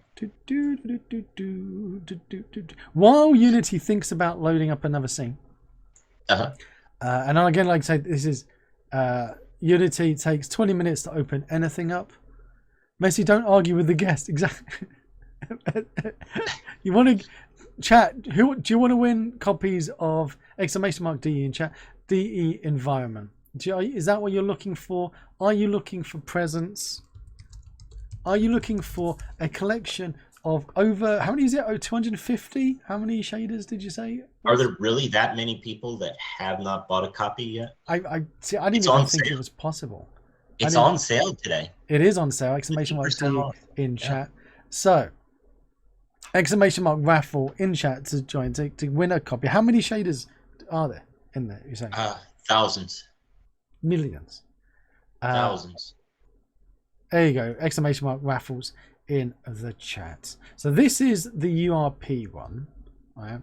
Is there any difference when I'm clicking play? Because I still don't trust that not clicking play is going to give me the same vibes. So I hope it does. Oh, I don't have a fly cam. No. Oh, I don't have a fly cam on the URP version. Oh, fine. It's fine.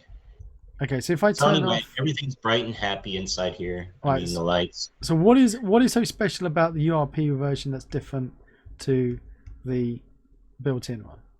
I think it's more vibrant. The lighting seems more glowish. It's brighter. I'm not sure, but the emission in this scene versus the standard one, I think I got much better over here. I don't think that's going to be enough to make me go to URP though. No, okay. Because I need to know that going in URP is going to give me better performance on a mobile. No, I don't think so. It's not there yet. See, Adik Adak saying URP might be faster. That's the thing. It might be. So. I want good hard fact. Nope. Everything, when you click on it, it's going to take you 3 minutes for Unity to say, okay, we'll think about going there. So it's just really slow editor right now with Unity. Once they get a few more versions in, I said that last year, but it hasn't really improved that much. Yeah. Come on, compiling shader. Come on, compiling shader. You can do it. ! raffle in chat. If you haven't already done an ! raffle in chat, then you missed it. Go ahead and turn that light off and on. Right. And take a look at what the shader looks like with the effects. So go ahead and click on the wall. Yeah. You're going to the cutout one. Which one do you want me to touch on? It's right next. It's a prefab next to the light that you just turned off. This one? Go down. Yep. This one? Right there. Yep. There it is. Okay, it will take 20 minutes again for Unity to wake up. Bum, bum, bum. Here we go. Okay, so you'll see right here we have the color, which is the color that you would paint onto it, to the mask, which is just a handprint. And then you have the filter color. Within the filter color, you have the reveal color thresholds, which have some tweaking. And then the filter temperature, which is when you have light temperature.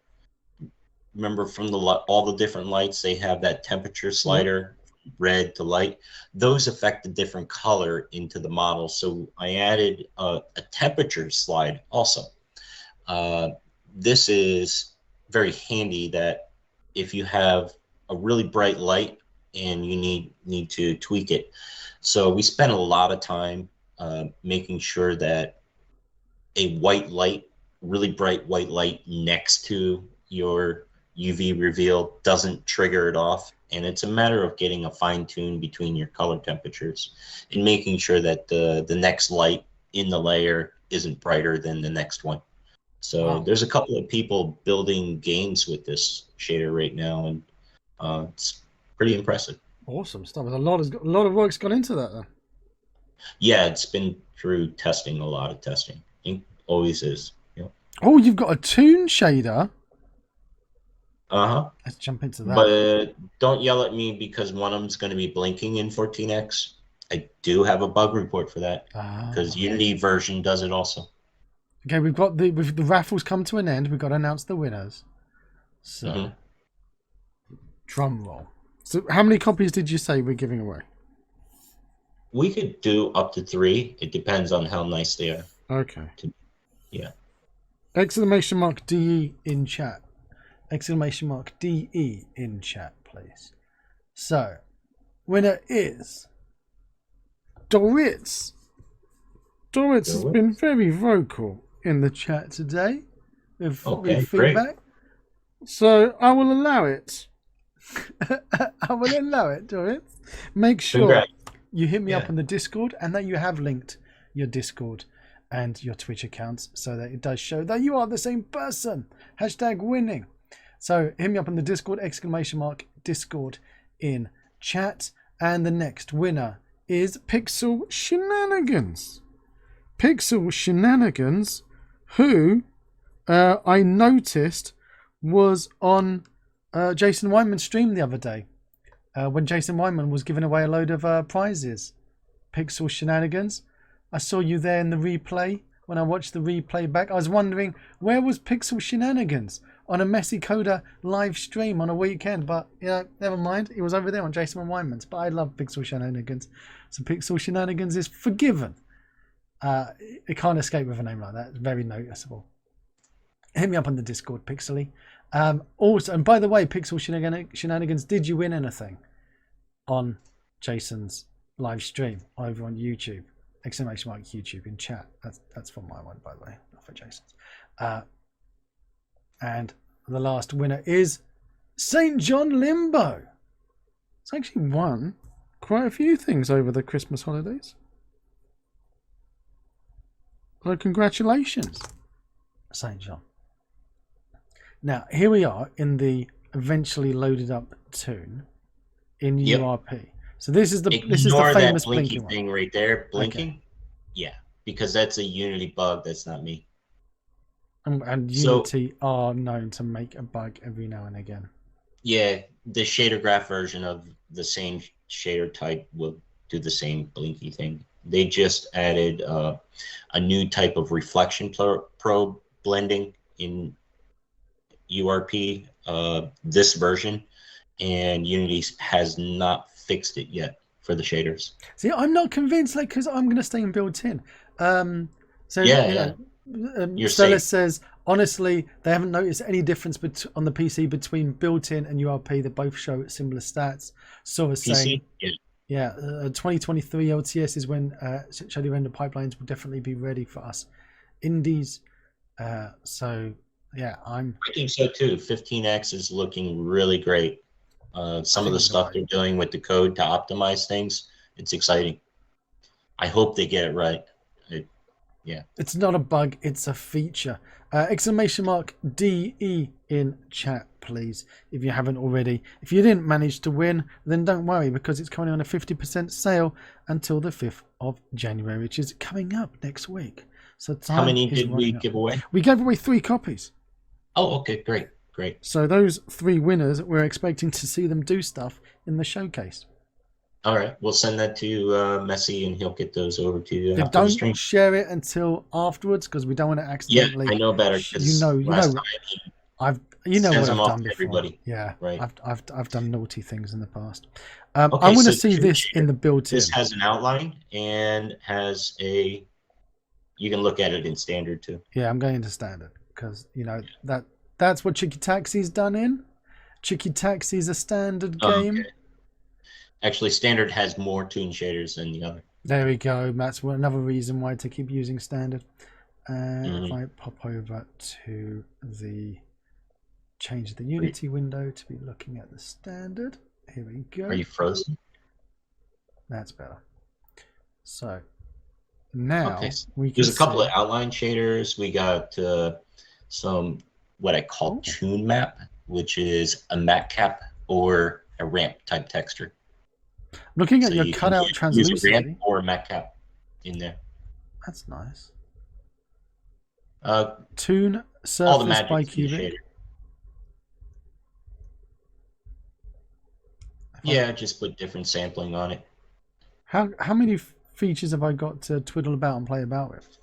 You get specular, custom lighting on this particular one. This is just a not much to it. It's just specular and custom lighting with diffusion and stuff. Let's take a look at one of the more exciting ones that has outline or something on it. So that's a big bright blue outline on that on the one. center of the ball. Where's, you need to where's be, my shell? Yeah. That's the floor. Shell of the, there you go. There we go. I'm on the shell. All right. Custom lighting, emission, outline, toon map. There's a lot of settings on here. Yep. Even wind. Yeah.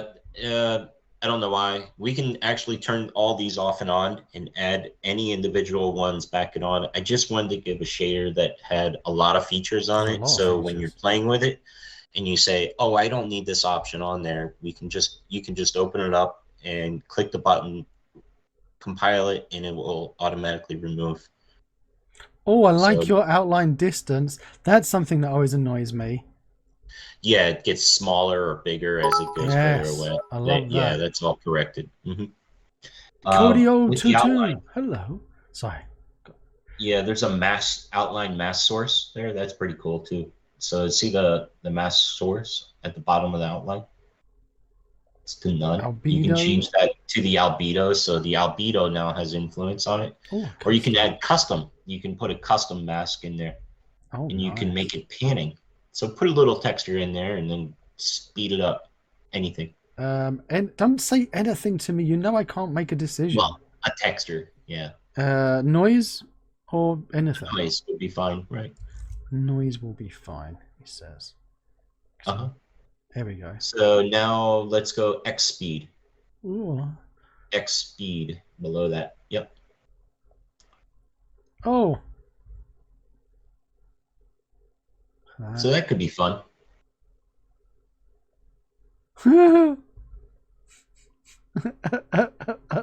Exactly. I'll make people vomit. Yep. You have the toon mapping, which is a matte cap. So it has to be black so that it's like reading a cartoon. Yeah, you can see the blob right in the center there where we have the toon map on there. And then change that to ramp. Yep, and I have some ramp textures in there you can change around and play with and try different ones. Yeah.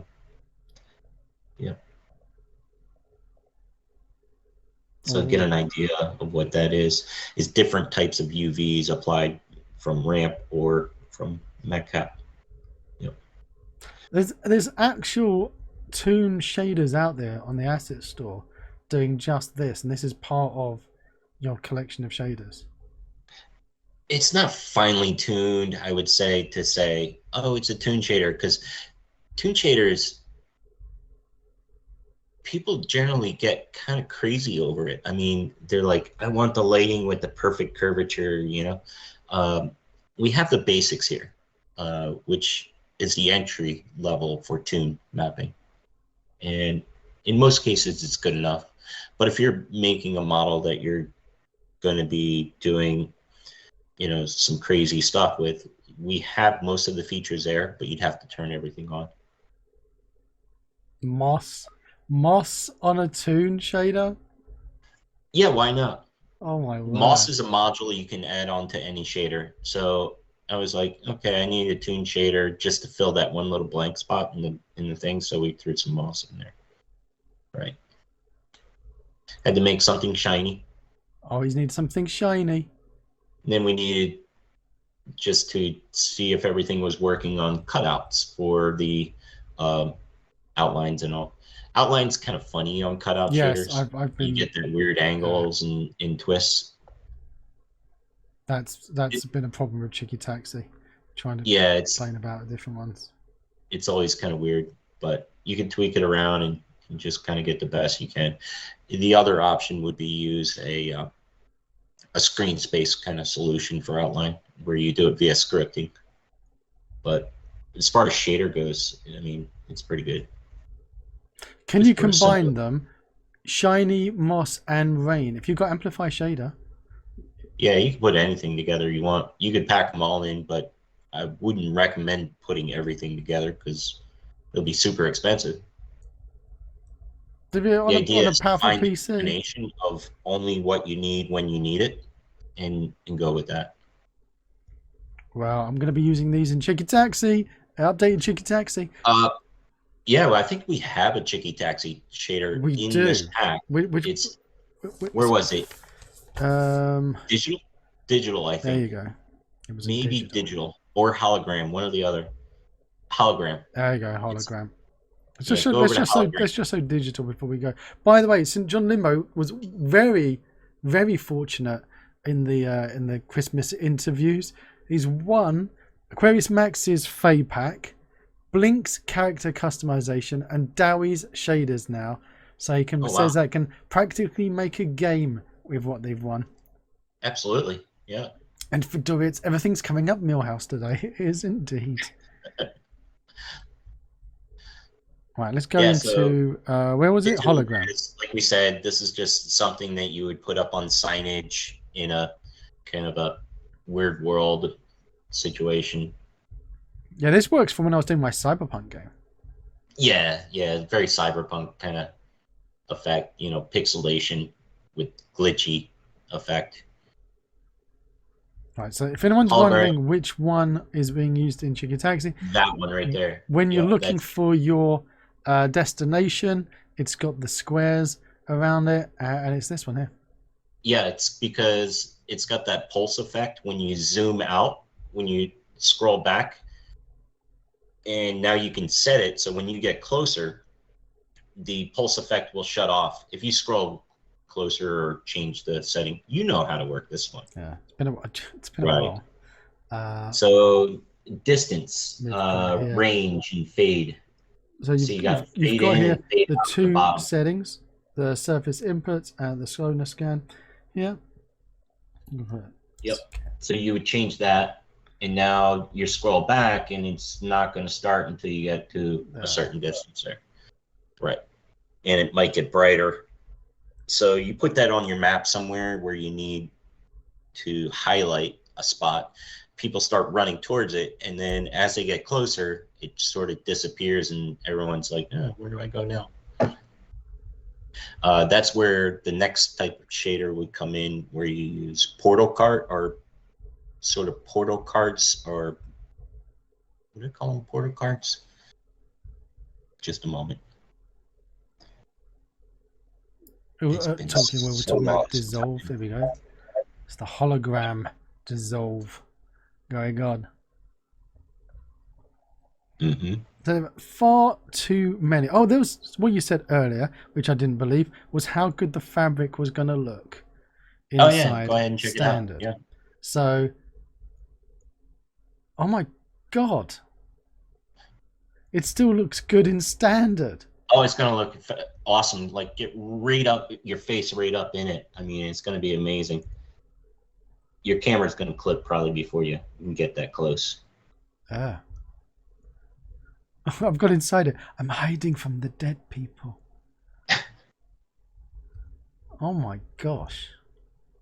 Yeah, check out the ones down there at the end. They're pretty amazing. So what are you doing in your cloth shader that's different to other people's? The what? What are you doing with your cloth shader that makes it look good compared to, it's got knit masking, fabric masking, and we're using a Bicubic sampling so that we're tapping the 4 pixels around the edge, 4 more additional pixels around the edge than a normal sample would to make the smoothing more detailed. When you get up close, we give a lot finer detail. We got a challenge for you, Dowie. Mm-hmm. Make the rain fall on this cloth and then cause the handprint to fade away. With the rain? Yeah. Oh, to run away? Yeah. I mean, you don't need to make it. You can make it rain. You don't need to make it run the texture down. You don't need. That might be somewhere. Oh my god! You could actually make the rain run red down. I'm not sure. I was thinking of just making it fade out. But yeah, if you can make those raindrops, then as they hit, like turn to that red. There. The bloody red. Yeah. Yeah. I was going to do a simple dissolve over time, yeah, Pixel, but as a challenge for Dowie to make. All right, I'll take a shot at it. And then post it in the Discord. Right. Oh my gosh. I might have to make some different mapping for it. So, yeah, go down to the fabric on the far right. You can really get up close in the detail on that one. I have a mask. I think, what sort of mask did I put on this? Oh, yeah. Just a moment. If you come at it from a side, it might not clip. What's wrong with your camera? This is Unity. Don't blame me.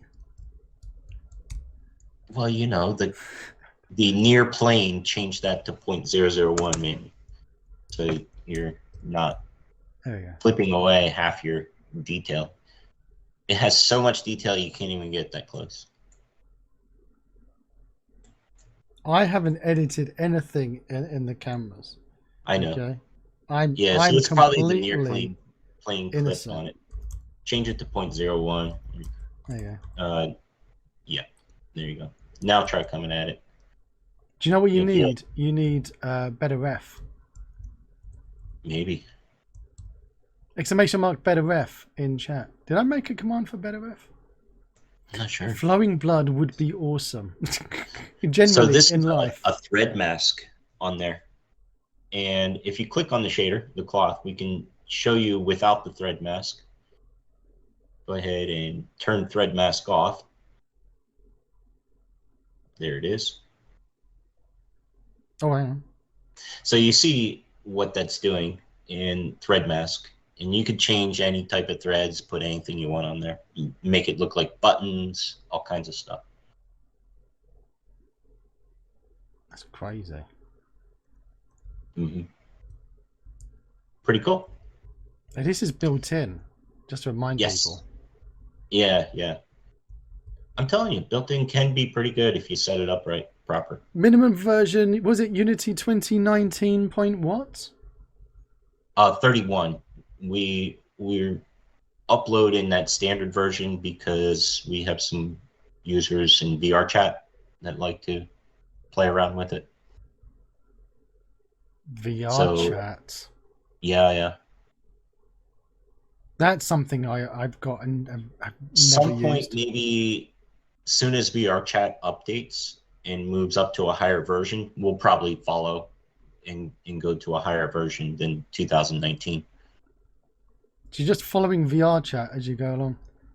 Yes, basically. Did I accidentally save the... Yeah, you saved it. I've destroyed it forever. There's another rock over there. So the right side over here is a deferred render pipeline. We have a lot of people that are testing shaders, DOF type things that don't work with the forward pass.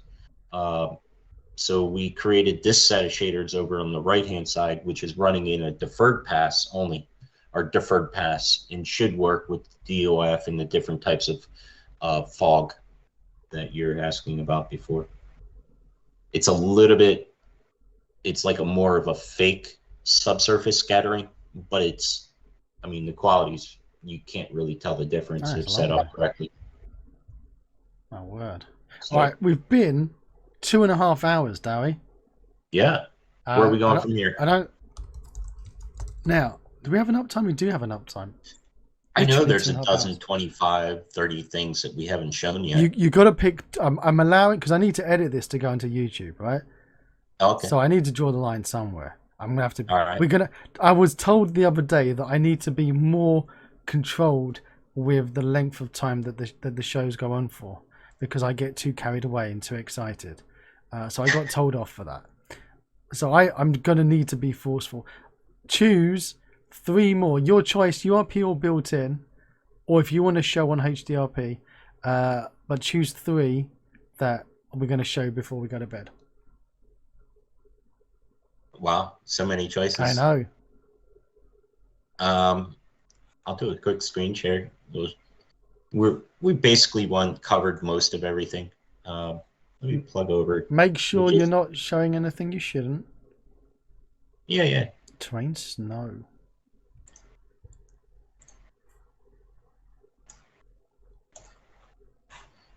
Okay, so. Well, you're sharing your screen? Yes, sir. All right, We're go big. We're sharing a screen. You're going to go big or go home. That's what they say. Right.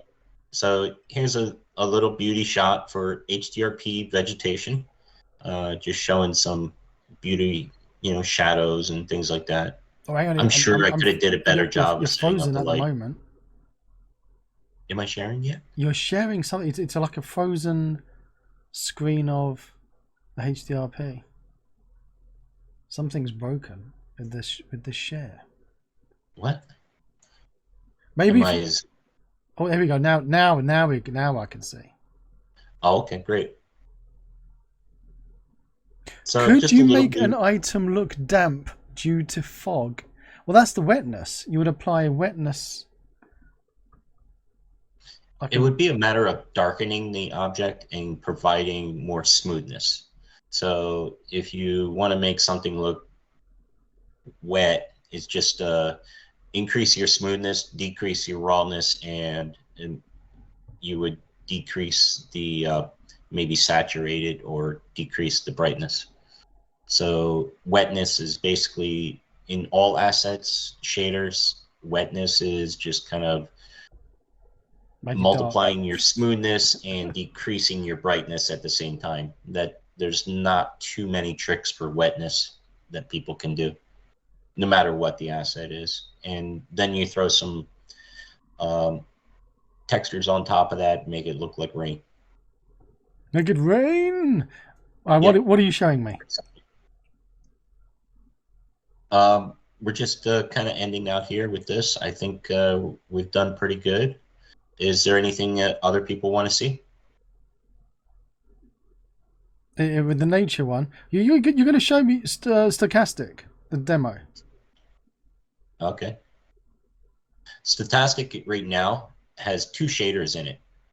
In a future update, Stochastic is going to have 4 shaders, which is the planar shader right here. This is sort of a Stochastic planar. So we're going to combine these 2 demo scenes together soon. The Stochastic version, I just put moss on it, and we have the same texture setups with normal map, mask map, base map. The maps, in case anybody's wondering about the mask maps, I have a tool that for texture combiner that is a very simple tool for combining and making quick mask maps if you ever need it. This has some presets which will help you know what type to put in. So it just gives you a guide, the HDR fabric mask. It'll tell you which ones go in which slots. Okay. I like that. You can save this at different texture objects. You can pre-program which channel it comes from to which channel it goes to, and then kind of put everything together. Yeah. So there's nothing special about Stochastic. I mean, it's more expensive. Then you have Stochastic Planar, which is sampling 2 planes. It's like fetching a texture 3 times, whereas Stochastic is fetching a texture 9 times. Wow. So the planar version is a lot faster, Yeah. just as good quality. But if you insist, there is a Stochastic in there, but it's 9 times per sample. And we do share the catch the on the GPU. I packed the catch together so that it's only acting as one texture instead of 9 within your GPU. But it's still more expensive in the Yeah, math. I think I'll stick Yeah. with planar. Chat saying great that you include these helpful tools. I know they're great, aren't they? Pixel Shenanigans wants to see vector displacement. Tubby Crumble says, great job on the shaders. I might be picking it up in the cell. You should! Exclamation mark DE in the chat Displacement. to get a link. Displacement is sort of just a height map, right? So where would I have one that has that on it? You've got a demo that says vector displacement down the bottom. Oh, vector displacement. I thought he said displacement. Vector displacement. Why is it so shiny in here? It's so Like very shiny. You've wet. got a mushroom. Like everything's like has the wrong sky. Hang on. Reset. I don't want to show shiny skyboxes. Don't show shiny sky. Yeah, it has nothing to do with shader. I had to stop showing your screen just in case it showed anything that he shouldn't be. There you go. Back. No, I'm showing everything beautiful. Okay, we're back. Vector displacement.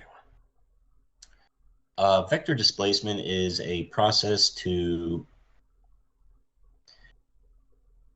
displace your vectors. Create a vector displacement map. The map looks like this over here. If anybody, if we can make that a little bigger, and think of a CAT scan. The way a CAT scan does when you go in and you have all the magnets and it takes pictures of everything. So we just created a height map in a CAT scan that has all the different layers packed into it. Now, this is not a model. What this is a flat plane. And all we're doing is extracting the flat plane and building, like a CAT scan, the mushroom. So the mushroom, the height map here, and then we have the color and the normal. You've just broke my mind. Right. So looking at that, all that is, it's on a flat plane, a Unity flat plane that I pushed into the ground, and then boink, grow out. How expensive is that? Vector displacement, the maps are generally higher,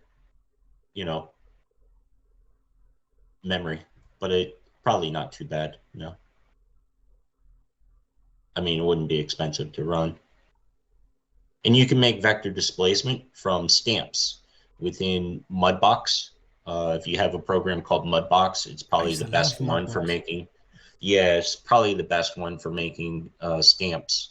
And then once you make a stamp, a vector displacement map within Mudbox, you can add that stamp onto any model, any place you want. But you could just make the stamp and create the vector displacement map for mushrooms, handprints, anything you can imagine. If you have a model, your model is scanned into the vector displacement. Dog poo. Sure, you can make dog poo, grow. Yep. Because you could have the Cinti dogs. You could probably make it come out just the way you want it. Yeah. With drops and smush. Yep. You can do all that. You can do some amazing things with vector displacement. Generally, we don't see this a lot within game development, but you do see it a lot more in Pixar movies. Oh. Movie productions and things like that. Very, very high-end one. We do know that Pixar do love their dog poop as well. Stella says that fits for a trap in a cave. And we know what Stella's been wanting to find a solution for their trap in a cave. Trap in a cave? What do you mean? That's what they've been looking for, wanting to have a trap be shown and hidden. And this is just going to be changing the extrude amount via script. Yeah, you could make spikes that jump out or do anything you want, but just know that this vector displacement map is 42 megabytes Oh my word. for this mushroom. Yeah, so they can be quite expensive for the texture. If you can get past the size of the texture memory, then yeah, go for it. But that's why I only have one sample. Wow. Just because I don't want to like crush the project with memory. So because you could use it as a cheap hologram, yeah, with a very expensive texture. I see. Yes, super expensive texture, but I mean, Performance. it's gold. Yeah. Yeah. Awesome. All right, you've got one more to show before bed. We want to see. You chat. You've got a chance to ask for one more before bed.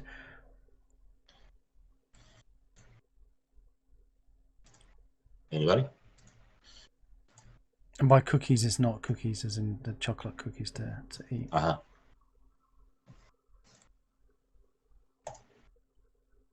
For the rain, can you programmatically change how hard it is raining? Well, all of the values are exposed, aren't they? We can affect everything that's in the shader via code. Not everything. There For the are rain? certain things like rain. Rain, I do have globals for. For wind, rain, snow. Yes, we have globals for those. But if you need more, I actually taught Messi how to do this for his game on how to create a global. It's quite easy. You just open the shader up, ages ago. push a button, and Chicky Taxi was global colors. Yeah. Yes. I did do it because the holograms, you know, I've got the greens and the reds and yeah, you wanted to change them. Yeah. So I can't remember how I did it, but it was easy because I was able to do it. Yeah, after I showed him a couple of times, he forgot a year later. I forgot a day later. Yeah. It's been a year. Yeah, so it's not too hard to make global things, but you don't want to make too many globals. They become expensive. Yeah. You want to have keyword management and just try to minimize and keep it to a minimum where you can. I tell you what, we're gonna show glass on the built-in before we go. I think I'll load it up on my one so that I can just see better quality. Okay, so we'll start over here. I'm gonna make this a little bigger. Am I streaming or are you streaming? You're still streaming because I haven't loaded up yet because it takes 20 minutes. So this is just like a bumpy glass, you know, just with a lot of bumps and some shading. It's the same glass shader that we're looking at all the way down here. It's just we have different normal textures and setups and everything. Let me know if I'm going too fast. I've loaded up now. Which one should I look at? And I'll switch over to me. Okay, glass. So he wants to see glass. Yeah, which one of the glass? There's only one glass. No, there's. I'm in the glass file, but there's lots of glass spheres. Which sphere would you like me to poke my face up against and mush my face into? The one with the handprint on it. That one's pretty cool. Let's do that. The mask. You've got a few, like over here. Glass standard has got a glass inside of a glass. Yeah, I wanted to show the difference of doing the layering of glass. Oh my word! So you have refraction in here, smoothness, opacity, specular, emission, refraction, all the stuff you would expect to see in glass. I like this. Obviously, HDRP glass will have a little bit more higher quality with refraction. They'll have a refraction tint. They just throw everything under the sun at it, but it's pretty much similar. I mean, it's the standard version of it. I'm loving but that. But specular is pretty good. You get the right lighting. And I tried to make a bunch of different types so as you're going down, you can see different types of normals that you might want to create in glass. Can you change the hand for image? Yeah, exactly. So Yes. Yeah. it's hidden, That's just isn't it? Let's change it to anything. there we go, dowry Right. or strands of hair powered by. Let's find a one that. You haven't put a picture of me hidden in your pack for everyone to have. You never gave me one. Do you want one in there? I did give you one a long time ago. You asked for one to do something else. It was, I think it was one of the first streams you did an Easter egg. But I'll give you another one. I'll give you one. I must have lost it. Sorry. I'll give you one. Don't worry. You're not afraid what we'll do it? Make it melt or something? I'm hoping you'll do something inappropriate with it. Yes, probably. Okay, so yeah, you can put any texture you want on there, anything you need. You can set up your own normal maps, set your own color, refraction. It is a transparent shader glass, so you will have the same restrictions that Unity applies to transparent shaders, whether it works with other assets. As long as those other assets work with transparency, you'll be good to go. Now, it's got to be an image. I mean, because if we use Text Mesh Pro, would we be able to have dynamic text masked onto here? So would I be able to use like a render? Does Text Mesh Pro update mesh the texture like that dynamically? Well, I'm thinking of doing like a what do we call it? What's the bloody word that I'm looking for? We can make it scroll for you. You know what I'm looking for? Jump around, glitch. We can do anything you want with that. Yeah, a render texture. But I don't think we could. Could we use a render texture for that? Oh, a render texture? Yeah, we could make dynamic text using a render texture. Output. I'm curious. In this scene, do I have something hidden here? A bit more expensive. Just a moment. They're not cheap. I'm going to check.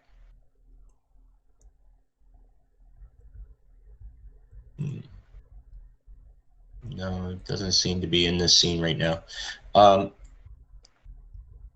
We have a bunch of render texture shaders within the file, and I'm going to look for the demo scene that might have one of these samples in it hidden. Oh, go to Bicubic sample. Bicubic. I will do. I just noticed that we hadn't played with the ice one yet. Yeah. There we go. Ice flow. I need to find a good fishy texture. I want to make fish swim inside a bowl. Anybody has a good fish texture? If anyone has a good fish, hit up Dowie on Discord. Yeah, I definitely want to make swimmy fish someday. Bicubic. Yep. And we're going to open up the showroom. And we're going to turn on Studio Showroom. There's a one that's shut off. Turn that on. And let's go find it. It's over on your right. So this is using a render texture. Oh my god. And we're projecting from that camera that's in front of it. It's super expensive, I mean, to do this, but I was just doing a proof of concept, an idea with the render texture, but that's what this does. It takes it from the camera and then projects it to the screen. Yeah. So you could take that camera and move around, and that would be like a live filming camera. Same idea.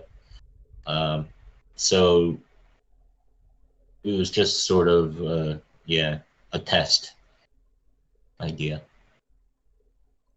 Should I say, would the glass reflect dynamic text or anything else that's, for example, on a TV in front of it? Oh, so you can reflect the TV onto the glass. Cutout, yes. You can receive real-time transparent reflections. I'm not sure which Unity version they added that support, but there is, I think it's in the new URP and the new HDRP, they do have that. Not sure if standard has it yet or not.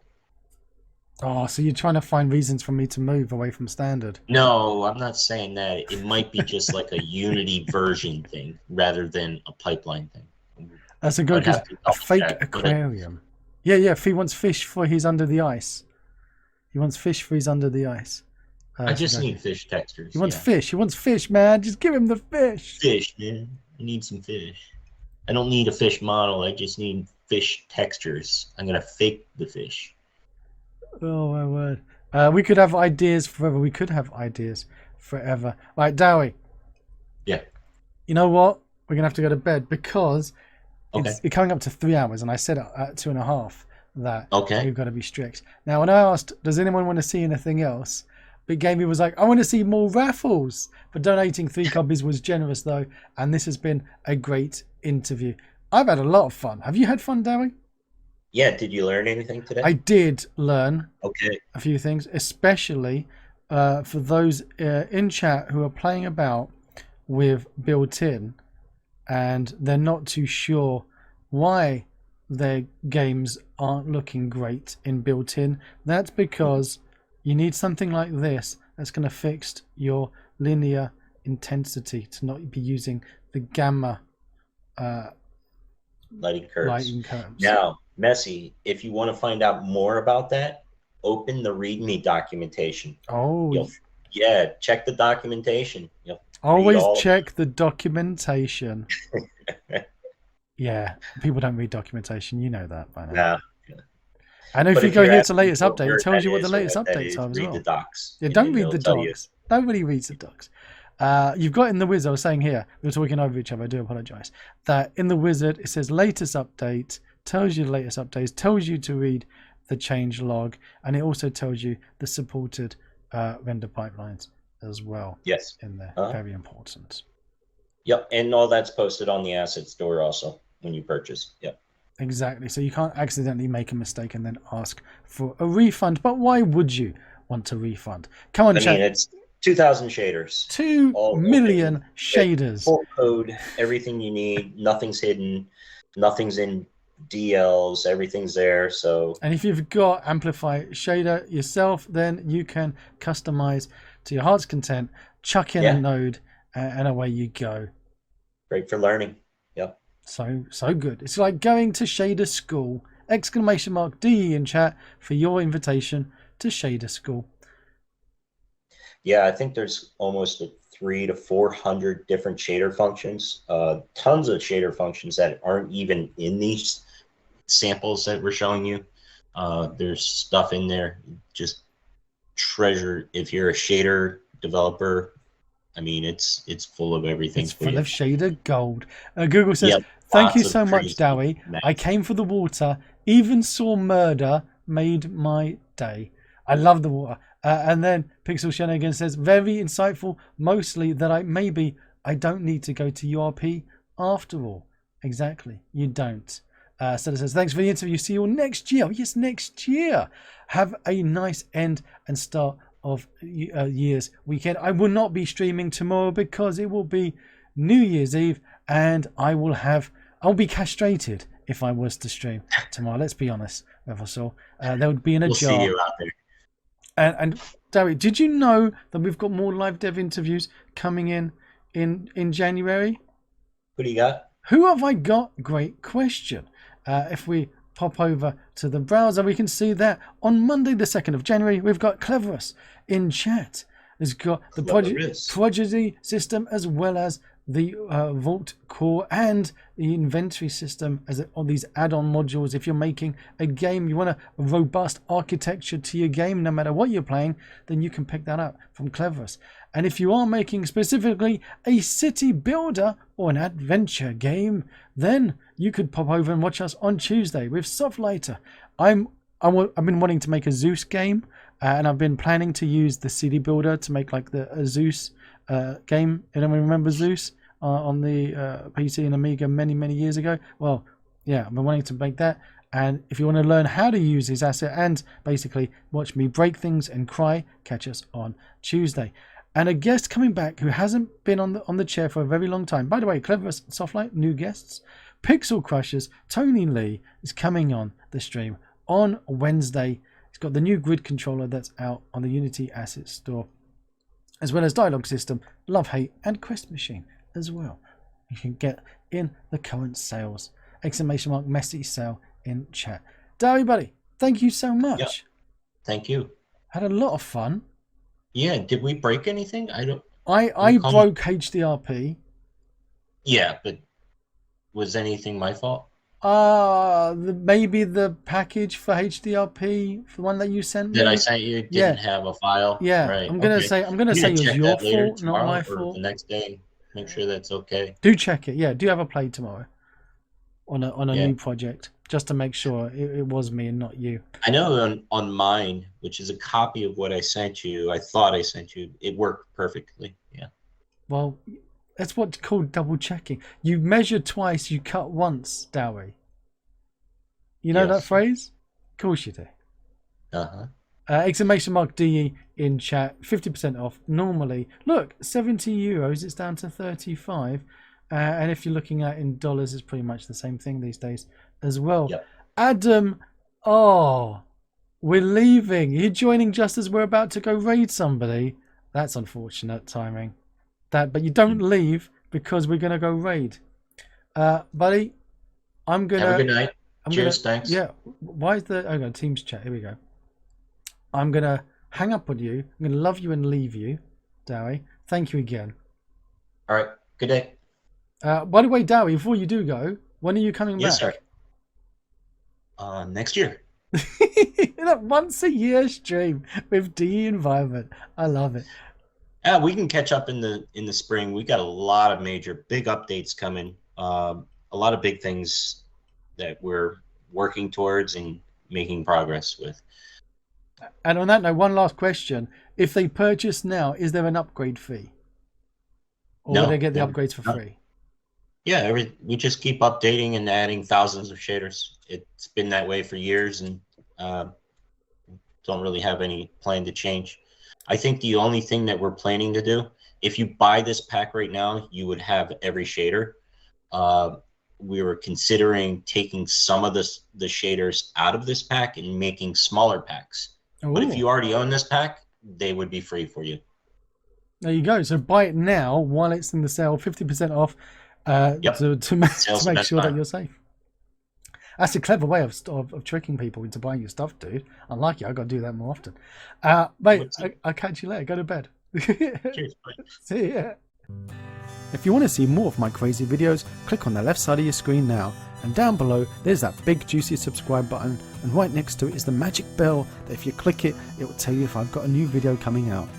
Till next time.